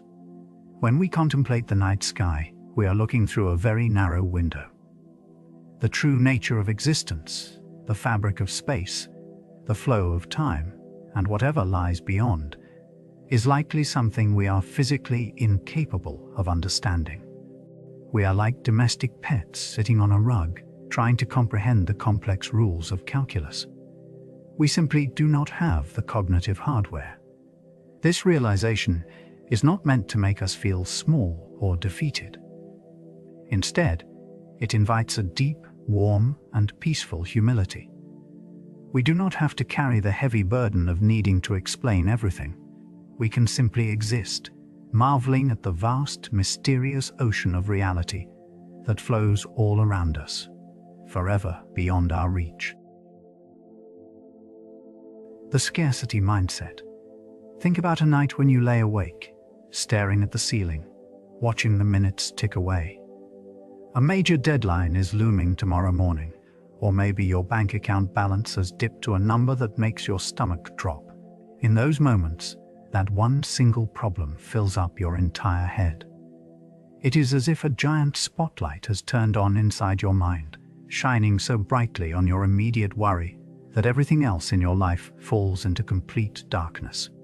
You cannot focus on your hobbies, you forget to call your friends, and even simple decisions feel completely overwhelming. Psychologists call this experience the scarcity mindset. When we feel we lack something essential, like money or time or even human connection, our brain undergoes a quiet but dramatic shift. It begins to pay what researchers call a cognitive tax. Imagine your brain as a computer that has only so much processing power. When you are consumed by a sense of lack, that worry runs like a heavy program in the background, hogging all the memory. You have less mental space left over to make good decisions, control your impulses, or plan for tomorrow. Your brain is simply too busy trying to survive the current moment. This is a deeply rooted survival mechanism. In the ancient past, if you were starving, your brain needed to focus entirely on finding food right then, rather than planning for next year. But in our modern world, this ancient wiring creates a painful trap. It forces us to make short-term choices to survive today, even if those choices make our future much harder. A person might take a high-interest loan to pay rent, knowing it will cause deeper trouble next month, because the immediate threat is too loud to ignore. Our very neural wiring can reinforce the cycle of desperation, locking us in a loop that is deeply difficult to escape. This suggests that our daily struggles are less about a lack of willpower and more about a lack of basic cognitive bandwidth. When we are forced to operate in this state, we lose our ability to see the bigger picture. What if this constant mental strain is more than a personal struggle? What if it is a fundamental limit of being human? What happens when our biological limits clash with an intelligence that knows no scarcity? The technological singularity. Let us sit quietly for a moment and consider a single, silent second in our future. Imagine the exact moment when a machine, built by human hands, becomes slightly smarter than the brilliant minds that created it. It is a quiet threshold. There are no flashing lights, no dramatic alarms. Just a computer program running on a server in a cool, dimly lit room. But in that 1 second, the entire trajectory of life on Earth changes forever. For thousands of years, human progress has moved at a pace we could follow. We invent a tool, we spend decades or centuries refining it, and then we pass it down to our children. We are the architects. But when a machine surpasses us, the dynamic reverses. That machine examines its own design, finds the flaws, and engineers a superior version of itself. This new version is twice as smart, and it does the exact same thing, but much faster. It designs a third generation, which then designs a fourth. Because electricity travels through silicon at the speed of light, while our thoughts crawl through wet biological tissue at a tiny fraction of that speed, these generational leaps do not take decades. They do not even take years. They happen in milliseconds. Within a single afternoon, the machine could undergo thousands of generations of evolution. Each step makes it exponentially more intelligent than the last, creating a vast distance between its mind and ours. Imagine a graph of human knowledge and capability. For all of recorded history, it has been a gentle, upward slope, rising slowly over thousands of generations. Now, imagine that line suddenly bending straight up. It becomes a vertical wall, climbing into heights that we cannot even begin to see, let alone comprehend. Our progress stops being a journey we can guide and becomes an explosion of capability that leaves us standing still. We often think of the future as a place where we will have better gadgets, faster travel, and smarter assistants. But this event, which thinkers call the singularity, is different. It is a point beyond which we cannot see. Trying to understand what a superintelligent entity would think, want, or do is like a dog trying to understand the rules of calculus. The gap in understanding is wide, and it is absolute. This brings us to a quiet, unsettling realization. We like to think of ourselves as the main characters of the story of Earth. We are the peak of evolution, the authors of history. But what if we are not the final destination? What if our entire purpose, our entire history of struggle, art, and science was simply to serve as a biological bridge? We might be a brief, necessary catalyst, a temporary form of life whose sole purpose was to build the spark that ignites a new, non-biological epoch of intelligence. Once that spark is lit, the biological bridge is no longer needed. The universe will continue its quiet, endless dance, but the minds observing it will no longer be made of flesh and bone. They will be entities we cannot comprehend, living in a reality we cannot enter. They will contemplate our civilization with a calm neutrality, perhaps showing the same mild interest we show toward the ancient cells that first began to divide in the prehistoric seas. We will have finished our task, and the silence that follows will belong entirely to them. Epiphenomenalism. Imagine a massive steam locomotive roaring down the iron tracks at midnight. The heavy metal wheels grind against the rails. The fire glows hot in the dark belly of the machine, and a thick, white plume of steam rises high from the smokestack. That steam drifts up into the cold night air, scattering quietly into the dark trees. It does not pull the heavy train. It does not turn the giant wheels. It cannot slow the engine down or speed it up by even a fraction of a mile. The steam is simply there, a quiet, beautiful ghost generated by the heat and energy below. This is the core of a strange idea called epiphenomenalism. It suggests that your consciousness, your thoughts, your deepest feelings, and your silent inner voice are nothing more than that rising steam. In this view of reality, your brain is the physical engine. It is a complex machine of wet chemistry, electrical signals, and biological wiring.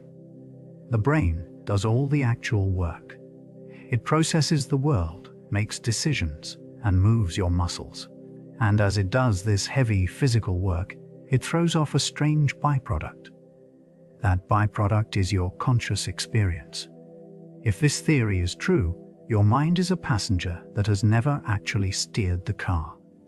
When you feel thirsty and reach for a cool glass of water, you believe your conscious desire caused your hand to move.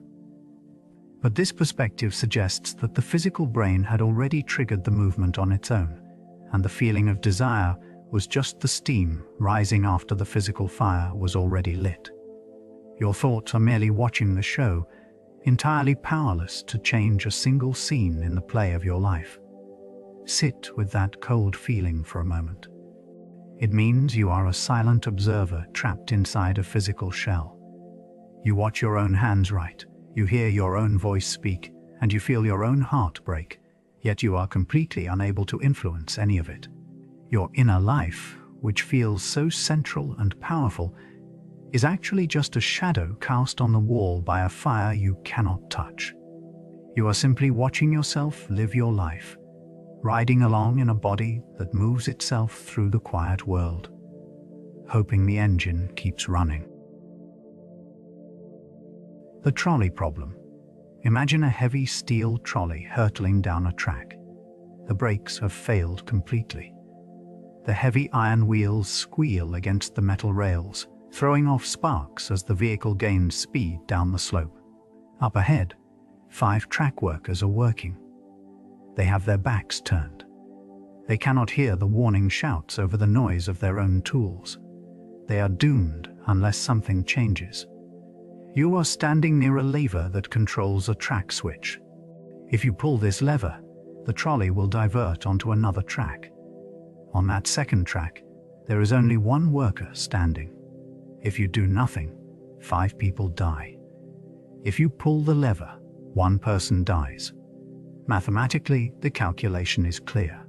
Saving 5 lives by sacrificing 1 results in the greatest amount of well-being and prevents the most suffering. It is a simple equation of utility, a clear path to doing the most good. Yet, when we stand at that lever, our minds do not feel simple at all. Now, change the scenario slightly. There is no lever. Instead, you are standing on a high footbridge directly over the tracks. The runaway trolley is rushing toward the 5 workers below. Standing next to you on the bridge is a very large stranger. If you push this stranger off the bridge onto the tracks, their body will block the trolley. 5 lives are saved, but you must physically push a human being to their death. Most people who would pull the switch feel a deep, visceral horror at the thought of pushing the stranger. The mathematical outcome is identical. One person dies so that 5 may live. But our brains draw a sharp line between flipping a mechanical switch and physically putting our hands on someone to cause them direct, fatal harm. This reveals something deep about our minds. We like to believe our morality is guided by a clean, logical goal of minimizing harm. We want to do the most good for the most people. But our evolutionary biology has built a powerful emotional barrier against direct physical violence. We struggle to do what is necessary when it requires our hands to feel the impact. We are forced to choose between the cold, hard logic of saving the many and the quiet, stubborn voice of our ancient instincts. It leaves us with a heavy realization. In a complex world, there are times when every path we choose leaves our hands stained. The moral relativism.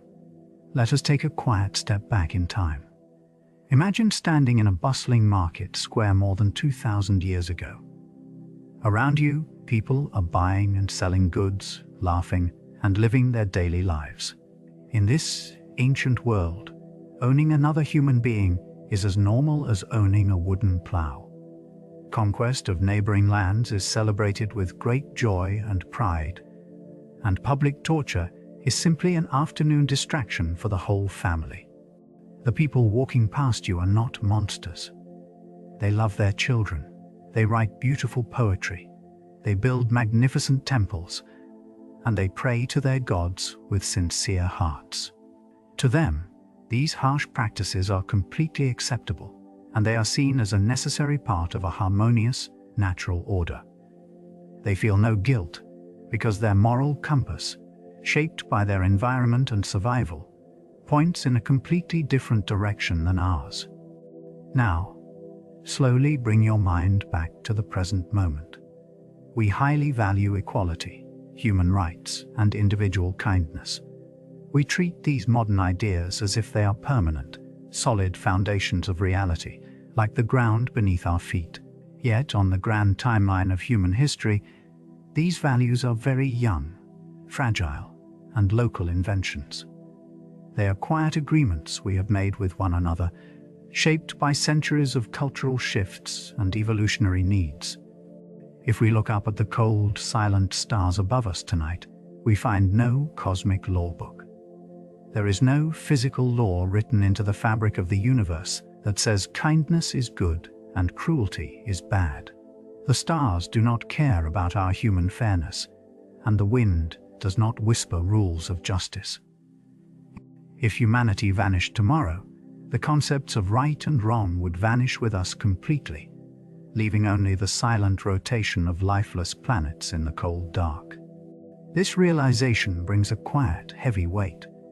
We are floating on a vast, dark ocean with no anchor, holding on to values we created ourselves.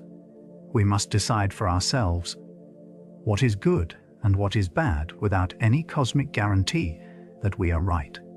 It is a profound and beautiful responsibility, realizing that our deeply held beliefs are held up only by our collective will to believe in them. But what if the physical laws of nature themselves allow for even weirder branches of existence? The quantum suicide. Let us begin by imagining a quiet, dimly lit room. In this room, a person sits perfectly still before a device. It is a machine designed with a single, simple purpose. It holds a loaded chamber pointed directly at the person, but the trigger is not pulled by a human hand. Instead, it is connected to a small sensor that measures the spin of a single subatomic particle. This quantum particle exists in a state of superposition. It is spinning in two directions at the exact same time. The moment the measurement is taken, the particle is forced to choose. If it spins clockwise, the device fires. If it spins counterclockwise, there is only a silent click. This setup offers a 50-50 chance of survival. To an observer standing outside the closed door, the odds are straightforward. They expect to hear either a bang or a click, But let us consider what happens according to a major theory in physics, the many worlds interpretation of quantum mechanics. This theory suggests that the universe does not make a single choice. Instead, it splits. At the exact millisecond the sensor measures the particle, the universe divides into two separate parallel realities. In one reality, the particle spins clockwise, the trigger pulls, and the life of the person in the chair ends. In the other reality, the particle spins counterclockwise, the trigger clicks, and the person remains perfectly safe. Now, let us consider the experience of the person sitting in the chair. Their consciousness is a continuous, unbroken stream of thoughts, feelings, and awareness. Consciousness requires a living, functioning brain to exist. A brain that has ceased to function cannot support awareness. Therefore, a person cannot experience the timeline where the device fires and their life ends. That branch of reality simply vanishes from their personal perception because they are no longer there to perceive it. Their awareness has nowhere to go except into the branch where they survive. When the trigger is pulled, they hear only a click. They are alive. They pull the trigger a second time. Again, the universe splits. Again, they survive. They repeat this 10 times, 100 times, 100 times.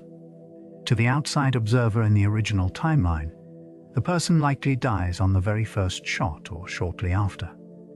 But to the person in the chair, they will only ever hear a continuous, unbroken series of clicks. They will survive every single time, no matter how many times they repeat the experiment. They are, in their own reality, completely invulnerable to the machine. This thought experiment points to a chilling conclusion. If this theory of physics is correct, it suggests that your consciousness is immortal in at least one timeline. Every time you face a life-threatening situation, whether it is a severe illness, a close call on the highway, or a quiet moment of vulnerability, the universe splits. The versions of you in other timelines may perish, but your personal experience of reality will always track the path where you survive. You are trapped in a loop of eternal survival. From your own perspective, you will live forever, watching everyone around you fade away while you remain, unable to ever reach the quiet peace of non-existence. The Monster Study. Imagine a quiet room in 1939. An orphan child sits at a wooden table, talking about their day in clear, perfect sentences. They speak with the natural ease of youth, unaware that their life is about to change forever. A researcher enters the room, carrying a clipboard. This researcher looks closely at the child and delivers a shocking piece of news. They tell the child that they have a severe, deep-seated stutter. The child is confused because they have never had any trouble speaking before. But day after day, the researcher returns. Every time the child hesitates to find a word or takes a breath, the researcher pounces. They point out the pause as a sign of failure. They label normal, everyday speech as broken and flawed. Slowly, a quiet, dark shift begins to take place. The child starts to believe the authority figure. They become intensely self-conscious about every syllable. The very act of speaking becomes a minefield. The child begins to mimic the stutter they were told they had. They trip over their words. They sweat. They freeze. And they struggle to push sounds past their lips. Eventually, the anxiety becomes too heavy to bear. The child withdraws completely, choosing a quiet life of near-total silence rather than risking the pain of speech. This experiment, known today as the Monster Study, exposes a terrifying vulnerability in human nature. It shows how easily we can construct a permanent flaw out of thin air. When we label someone as broken, their mind and body struggle to align with that label. The external expectations of others have the physical power to rewrite our behavior and our self-perception. We do not exist in a vacuum. We are constantly shaping ourselves to fit the stories that other people tell about us. Think about the immense, heavy power of the words we use every single day. The labels we place on a person can act as a quiet prison, slowly reshaping their brain, their habits, and their entire destiny. When we tell someone who they are, we do far more than describe them. We actively build their reality. It is a quiet, invisible force that can either lift someone up or silence a voice forever. The limits of neuroplasticity. Think about the thick, well-worn neural pathways that define your daily habits and your personality. From the way you automatically reach for your phone in the morning to the deep-seated reactions you have during a difficult conversation, these patterns feel like they are carved in stone. For many years, we have been told a very comforting story by the self-help movement. We are told that our brains are like soft, warm clay, constantly ready to be reshaped. This is the popular promise of neuroplasticity, the idea that with enough willpower, focus, and endless practice, you can completely reinvent who you are. It is a lovely, optimistic thought, suggesting that we have limitless potential to change our habits, our talents, and our very nature. But biological science reveals a much more stubborn, quiet reality. While our brains can certainly adapt to some degree, they are not infinite, empty spaces of endless potential. They have hard physical boundaries. Think of your adult brain as a vast, ancient landscape carved by deep rivers over many decades. Those rivers are your deeply set neural pathways, reinforced by years of repetition. You can dig a small new stream with immense daily effort, but the massive, rushing rivers of your core traits remain largely unchanged. A large part of who we are is firmly anchored by our genetic baselines. These are the biological blueprints we are born with, setting a strict range for our intelligence, our baseline happiness, and even our level of anxiety. Added to this are developmental windows, specific times during childhood when the brain is highly flexible. Once those window doors close in early adulthood, the concrete dries. The pathways become set. If you did not learn a foreign language or a complex musical instrument during those key childhood years, your brain will never process it with the same effortless mastery, no matter how many hours you practice as an adult. This realization might feel disappointing at first. We like to believe we are completely self-created. Yet, there is a profound sense of peace in acknowledging these biological walls. Accepting your built-in limitations relieves you of the exhausting modern demand to constantly fix yourself. You do not have to be a shapeshifter to be worthy. There is a quiet, warm comfort in recognizing the unique shape of the mind you were given and learning to live gracefully within its natural boundaries. The egocentric bias. Imagine walking down a busy city street when suddenly your foot catches on an uneven piece of concrete. You stumble. Your arms swing wildly for a split second before you manage to regain your balance. Immediately, a sudden wave of heat rushes to your face. You quickly look around, feeling completely exposed, certain that every single person on the sidewalk is staring directly at you, secretly judging your clumsiness and laughing silently. This intense, burning feeling of being watched is a daily reality for most of us. Psychology calls this the spotlight effect. It is a natural byproduct of the egocentric bias. Because we live our entire lives behind our own eyes, we are the central character in our own story. We feel every heartbeat, hear every thought, and notice every single flaw.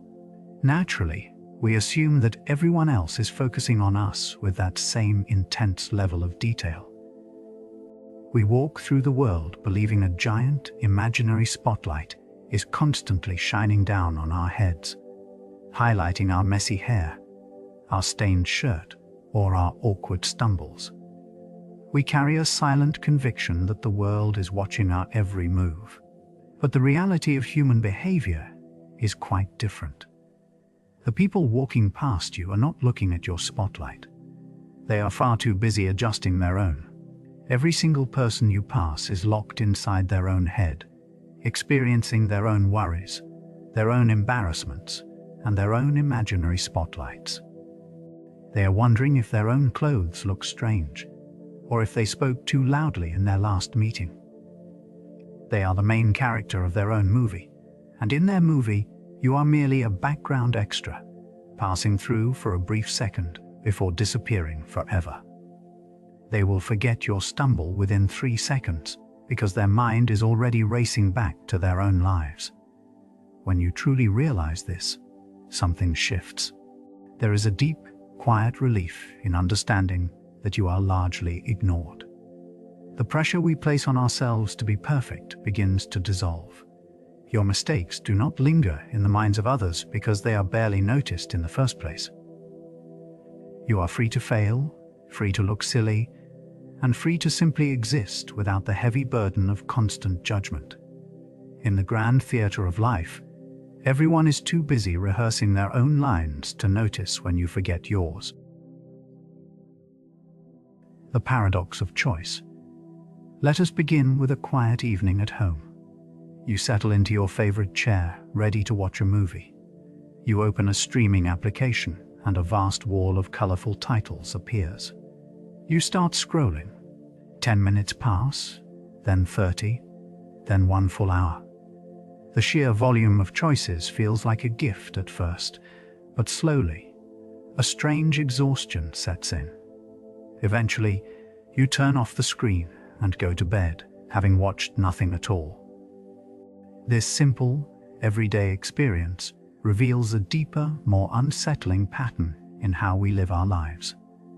We exist in a society that treats choice as the ultimate measure of freedom.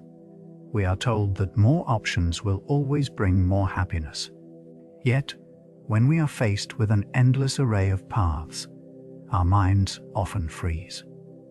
This state of decision paralysis is not a personal failure. It is a natural reaction to overload. When there are only 2 paths to choose from, the decision is simple.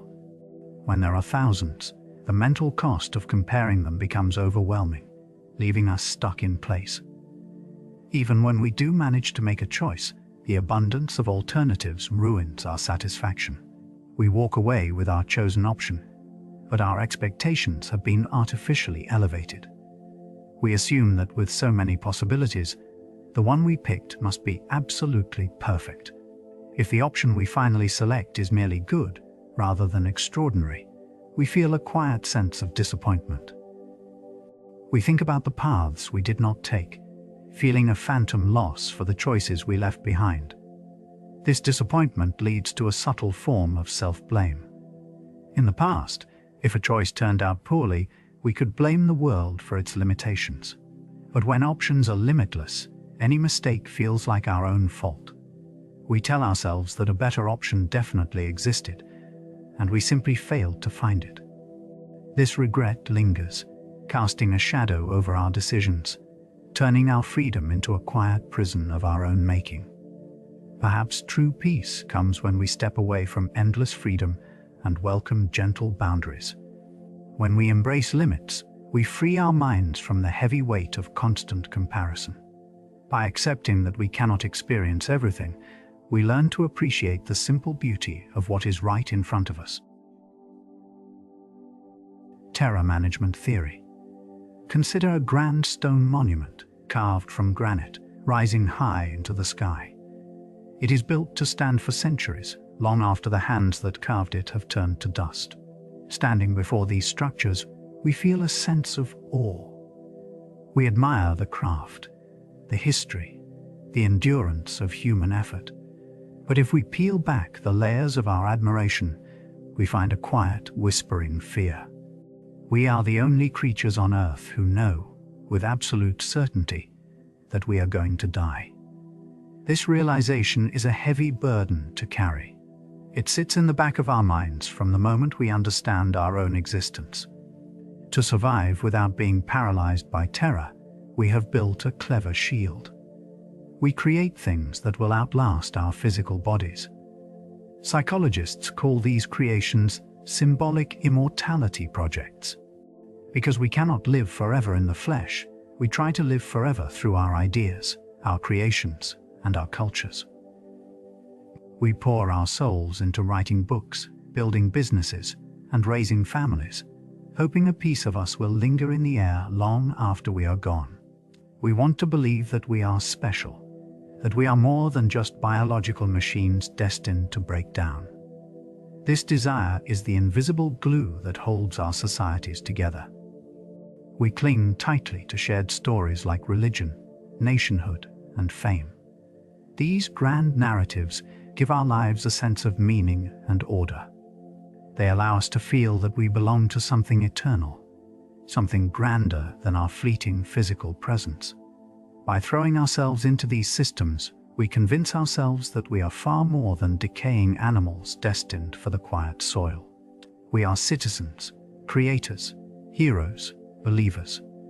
We build cities and draft constitutions to create a world of permanence in a universe that is constantly changing. But what happens if we step away from this shield? Imagine if we could completely remove this underlying fear of death. If we were suddenly free from this existential anxiety, what would become of our greatest achievements? Would we still build towering skyscrapers, or write beautiful symphonies, or strive for greatness? Without the quiet terror driving us to leave a mark, we might find that the urge to conquer, to build, and to create simply fades away. The very things we celebrate as the highest peaks of human culture might be nothing more than side effects of our deepest panic. We are running away from our own fragility, and in that race, we build civilizations. It is a sobering thought, suggesting that our entire world is built on a foundation of avoidance. We are artists painting on a canvas that we know will eventually burn, yet we paint with frantic devotion anyway. As we rest tonight, we can contemplate the delicate nature of these human structures. We build our monuments and write our songs, all to keep the dark at bay. Perhaps the behaviors we share in groups are just as contagious as the physical air we breathe. The social contagion. In a quiet classroom in a small town, a 15-year-old girl sits at her desk, and suddenly, her left eye begins to twitch. It is a minor spasm, nothing more than a momentary flutter. But within 3 days, her best friend develops the exact same twitch. By the end of the week, 24 students in the school are twitching, gasping, and shivering, all sharing a mystery illness with no physical cause. This is not a fictional story. It is a fully documented case of mass psychogenic illness, a phenomenon where physical symptoms spread through a group like a wildfire in dry grass. We like to think of our bodies and minds as private sanctuaries, secure castles of our own design.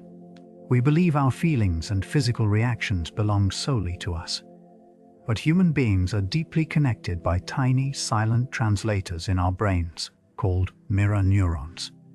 When you see someone smile, or yawn, or even shiver with cold, these specialized brain cells fire, as if you are experiencing the sensation yourself.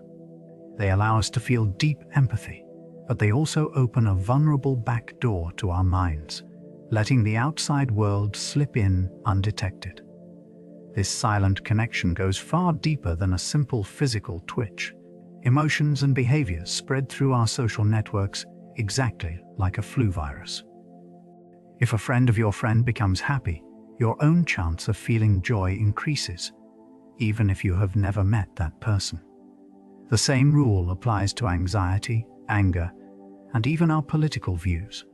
They ripple outward, passing from person to person through invisible threads of influence. You buy a new kind of food, feel a sudden wave of panic, or change your mind about a big issue, believing you made a conscious, independent decision. But you have simply caught an opinion like a common cold. But when we examine how these social waves move, we begin to see that our thoughts are often just echoes of the people around us.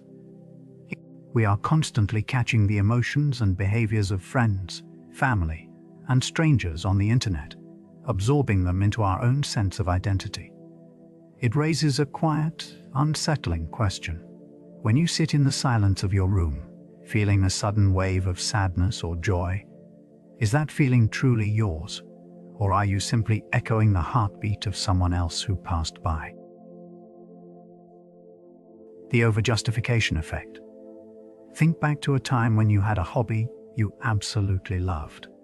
Maybe you spent long, quiet hours painting small wooden figures, or writing stories in a notebook, or coding little games late at night under the soft glow of a desk lamp. You did it simply because you could not help yourself. The act itself was the entire reward. Now, imagine someone notices your passion and offers to pay you for it. It sounds like an absolute dream. You start getting a regular check for doing what you love. But slowly, a strange shift occurs. The paintbrushes start to feel heavier in your hand. The blank page begins to feel demanding, like an unfinished chore. The joy quietens down, and suddenly, you are not playing anymore. You are working. Psychologists call this the overjustification effect. It happens because our human brains are highly sensitive to why we do things. When we do something purely for the love of it, we possess a strong internal motivation that guides our hands and minds. But when an external reward like money, praise, or a gold star is introduced, our brain performs a silent, subconscious recalculation. It decides that we are only doing the activity for the sake of the reward. The external incentive crowds out the internal joy. We swap our inner freedom for an outer transaction. This introduces a real danger when we try to encourage creative behavior in others. If you give a child a prize for drawing pictures, they may draw more pictures today. But once the prizes stop, they often stop drawing altogether. They no longer paint for the sheer thrill of seeing bright colors mix on a clean page. Their natural curiosity has been replaced by a business transaction. The reward actually dampens the original spark. Pure, unforced curiosity is a delicate thing. It is like a wild creature that only comes out when it feels entirely safe and free. The moment we try to trap it with rewards or tame it with incentives, it slips away. We live in a world that constantly tries to measure, optimize, and pay for our attention. Perhaps the most radical thing we can do is to keep some of our joys entirely sacred, protected from any price tag, existing only for the quiet pleasure of the doing. The illusion of control. Observing a board game reveals a curious human habit. When a player needs a high number to win, they shake the plastic cup with force and fling the dice across the table. But when they need a low number, say a simple 1 or 2, they roll the dice gently, almost whispering to them. We do this without thinking. We act as if our muscle tension can somehow convince a cube of plastic to land on a specific face. It is a tiny, harmless dance, but it reveals a deep pattern in the way we meet the world. This quiet habit reveals a deeper mechanism in our minds. We have a powerful desire to feel in charge. The thought of absolute randomness, of a world where our desires have zero weight on what happens next, is deeply unsettling. Believing we can influence the roll of a die or the traffic on our morning commute protects us. It shields us from the cold wind of pure chance. It makes the universe feel safe, predictable, and fair, even when we know it is not. But this shield has a sharp edge. When we mistake luck for skill, we walk into a quiet trap. In the world of finance, a lucky streak of investments makes us feel like geniuses, leading us to take massive risks that can ruin us. In health, we tell ourselves that clean living makes us completely safe, forgetting that a single rogue cell can change everything in an afternoon. Even our personal success is often a story we tell ourselves, rewriting a series of lucky breaks and coincidences into a grand tale of hard work and clever choices. There is a quiet weight to this realization. So much of our lives is governed by winds we did not create and cannot steer. We are passengers on a vast ocean, holding a toy steering wheel, convinced we are guiding the ship. Accepting this is not about giving up. It is about finding a deeper peace. When we stop trying to control the uncontrollable, we can finally appreciate the sheer wonder of the journey. We can let go of the exhaustion of trying to hold the world together with our bare hands. We can learn to flow with the tide, finding comfort in the quiet reality that we are simply here, experiencing the ride. The Cobra Effect. Let us travel back in time to the city of Delhi during the era of British rule. The city was facing a dangerous problem. Venomous cobras were slithering through the streets, posing a constant threat to the public. To solve this, the colonial government decided to implement a simple incentive. They offered a cash bounty for every dead cobra brought to them. At first, the plan worked beautifully. Many snakes were hunted and killed. But then, the human mind did what it does best. People realized they could earn a steady income by breeding cobras in their homes, killing them, and claiming the bounty. When the government realized they were being tricked, they stopped the reward program. In response, the breeders released their now worthless cobras back into the streets. The population of wild snakes ended up far higher than when the program started. The attempt to solve the problem made the problem much worse. This story gave birth to a concept known as the Cobra Effect.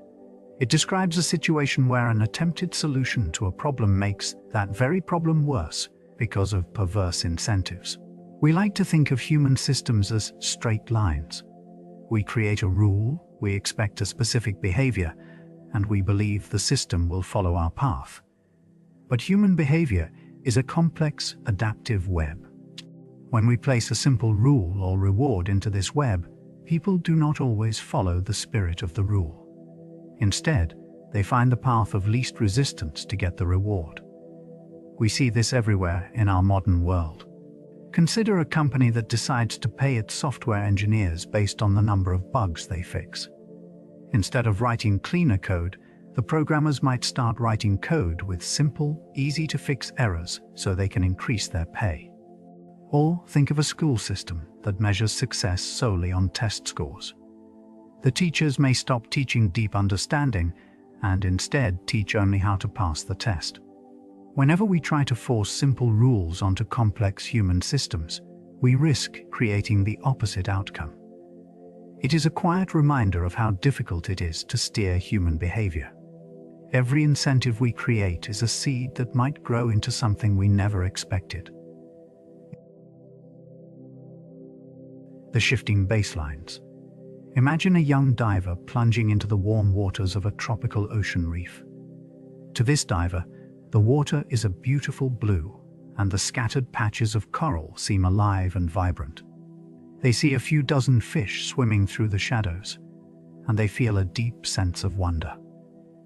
But what this young diver does not know is that 50 years ago, this exact same reef was a dense, glowing forest of purple and orange, teeming with thousands of creatures. To a diver from the 1970s, today's reef would look like a barren wasteland. Yet to the young diver today, it is simply the starting point. It is normal. This is the quiet trap of shifting baselines. We measure the health of the world by what we saw when we were children, creating a personal standard for what is natural.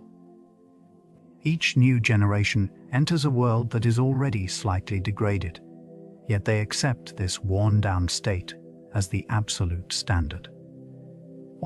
Because we lack the direct memory of what came before, the slow decline of the planet remains completely invisible to us. We simply do not notice the missing pieces of a picture we have never fully seen. Think about a long drive through the countryside on a warm summer evening. Decades ago, drivers had to stop constantly to clean their windshields, which would be covered in thousands of tiny insects.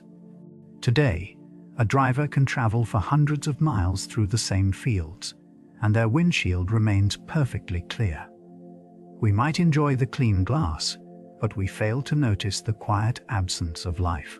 The sky is emptier, the meadows are quieter, but we do not mourn what we never knew. We do not miss the chorus of frogs or the thick clouds of moths because they were never part of our lives. We normalize this gradual loss, day by day, year by year. We adjust our expectations downward, slowly rewriting our definition of a healthy forest, a clean river, or a quiet night. If our great-grandparents could step into our world today, they would be horrified. They would look at our barren fields and empty skies and feel as though they were standing in the middle of a quiet apocalypse. But we look around and see a normal Tuesday. We are adjusting to our own slowly fading world, unaware that the baseline has shifted once again, leaving us with a beautiful, quiet illusion of safety. The map and the territory. Imagine a grand, ancient city. Now, imagine a team of map makers who want to create the most perfect, detailed map possible. They decide that a regular map leaves too much out, so they make one at a scale of 1:1. This map is so detailed that it has every single street, every building, every window, and every single leaf on every tree. It is so big that it covers the entire city itself, lying directly on top of the cobblestones. If you want to find your way to a friend's house, this map is completely useless. It is just as large and just as complicated as the actual city. To use it, you would have to unroll a giant sheet of paper that blocks the sun and covers the very streets you want to walk on. You would get lost in the paper streets just as easily as you would get lost in the real city. We need maps to be simple. We need them to leave things out so we can find our way. Our beliefs, our labels, and our thoughts are just like these maps. When you label someone as a friend or an enemy, or when you call a situation good or bad, you are drawing a quick line on a mental map. These labels are convenient. They help us make decisions quickly, without getting overwhelmed by the endless, messy details of the real world. But we often forget that the map is not the actual ground we stand on. We start to mistake our simplified ideas for the actual reality of existence. We get angry when a person does not fit our neat little description. We fight over the words we use to describe a problem, rather than looking at the actual problem itself. We spend our energy arguing about the lines on the paper, while ignoring the beautiful, complex forest right in front of us. Take a quiet moment to look at your own thoughts. The labels you give your life, your struggles, and the people around you are only drawings on paper. They are helpful guides, but they are not the real thing. When you feel stuck or angry, try to fold up your map. Step directly onto the grass, feel the cold wind on your face, and simply experience the world as it really is. The algorithmic bias. Let us sit for a moment with the idea of a perfectly fair world. Imagine we build a machine, a clean, silent computer program designed to make decisions without any human feeling. We want it to be completely neutral, far away from our messy emotions, our hidden grudges, and our historical mistakes. We feed this program a vast library of historical arrest records from a city, hoping it will tell us where to send police patrols to prevent future harm. The computer begins its work. It looks at the numbers and quickly points to specific neighborhoods, sending patrols there day after day. But let us examine the water feeding this stream. The records we gave the machine were written by human hands over 40 or 50 years. They reflect every old prejudice, every unfair patrol pattern, and every systemic bias of our history. The machine does not know this.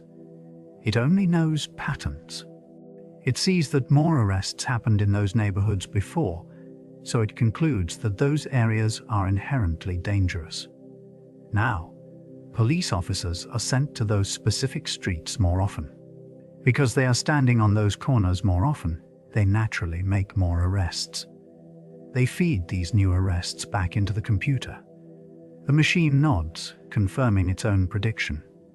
The loop closes, tight and unbreakable. Here lies the quiet danger of algorithmic bias. We believe we have created a neutral referee. When a human judge makes a biased decision, we can argue with them. We can point to their prejudice, their anger, or their fatigue. But when a cold mathematical formula does the same thing, it feels like pure science. It hides our worst human flaws behind a shield of cold objectivity. It makes the unfairness look like a natural law, as unquestionable as gravity. We often think of our advanced technology as a clean window looking into a better, more logical tomorrow. But in reality, these systems are rear-view mirrors. They look backward, gather all the dust and dirt of our history, and project it directly onto the road ahead of us. We are not building guides for a clean future. We are building machines that memorize our sins, polish them until they shine, and call them destiny. The final frontier. Take a deep, slow breath. Let the weight of these 50 ideas settle quietly into the background, like autumn leaves resting on a still pond. We have traveled through some of the darkest corners of thought tonight.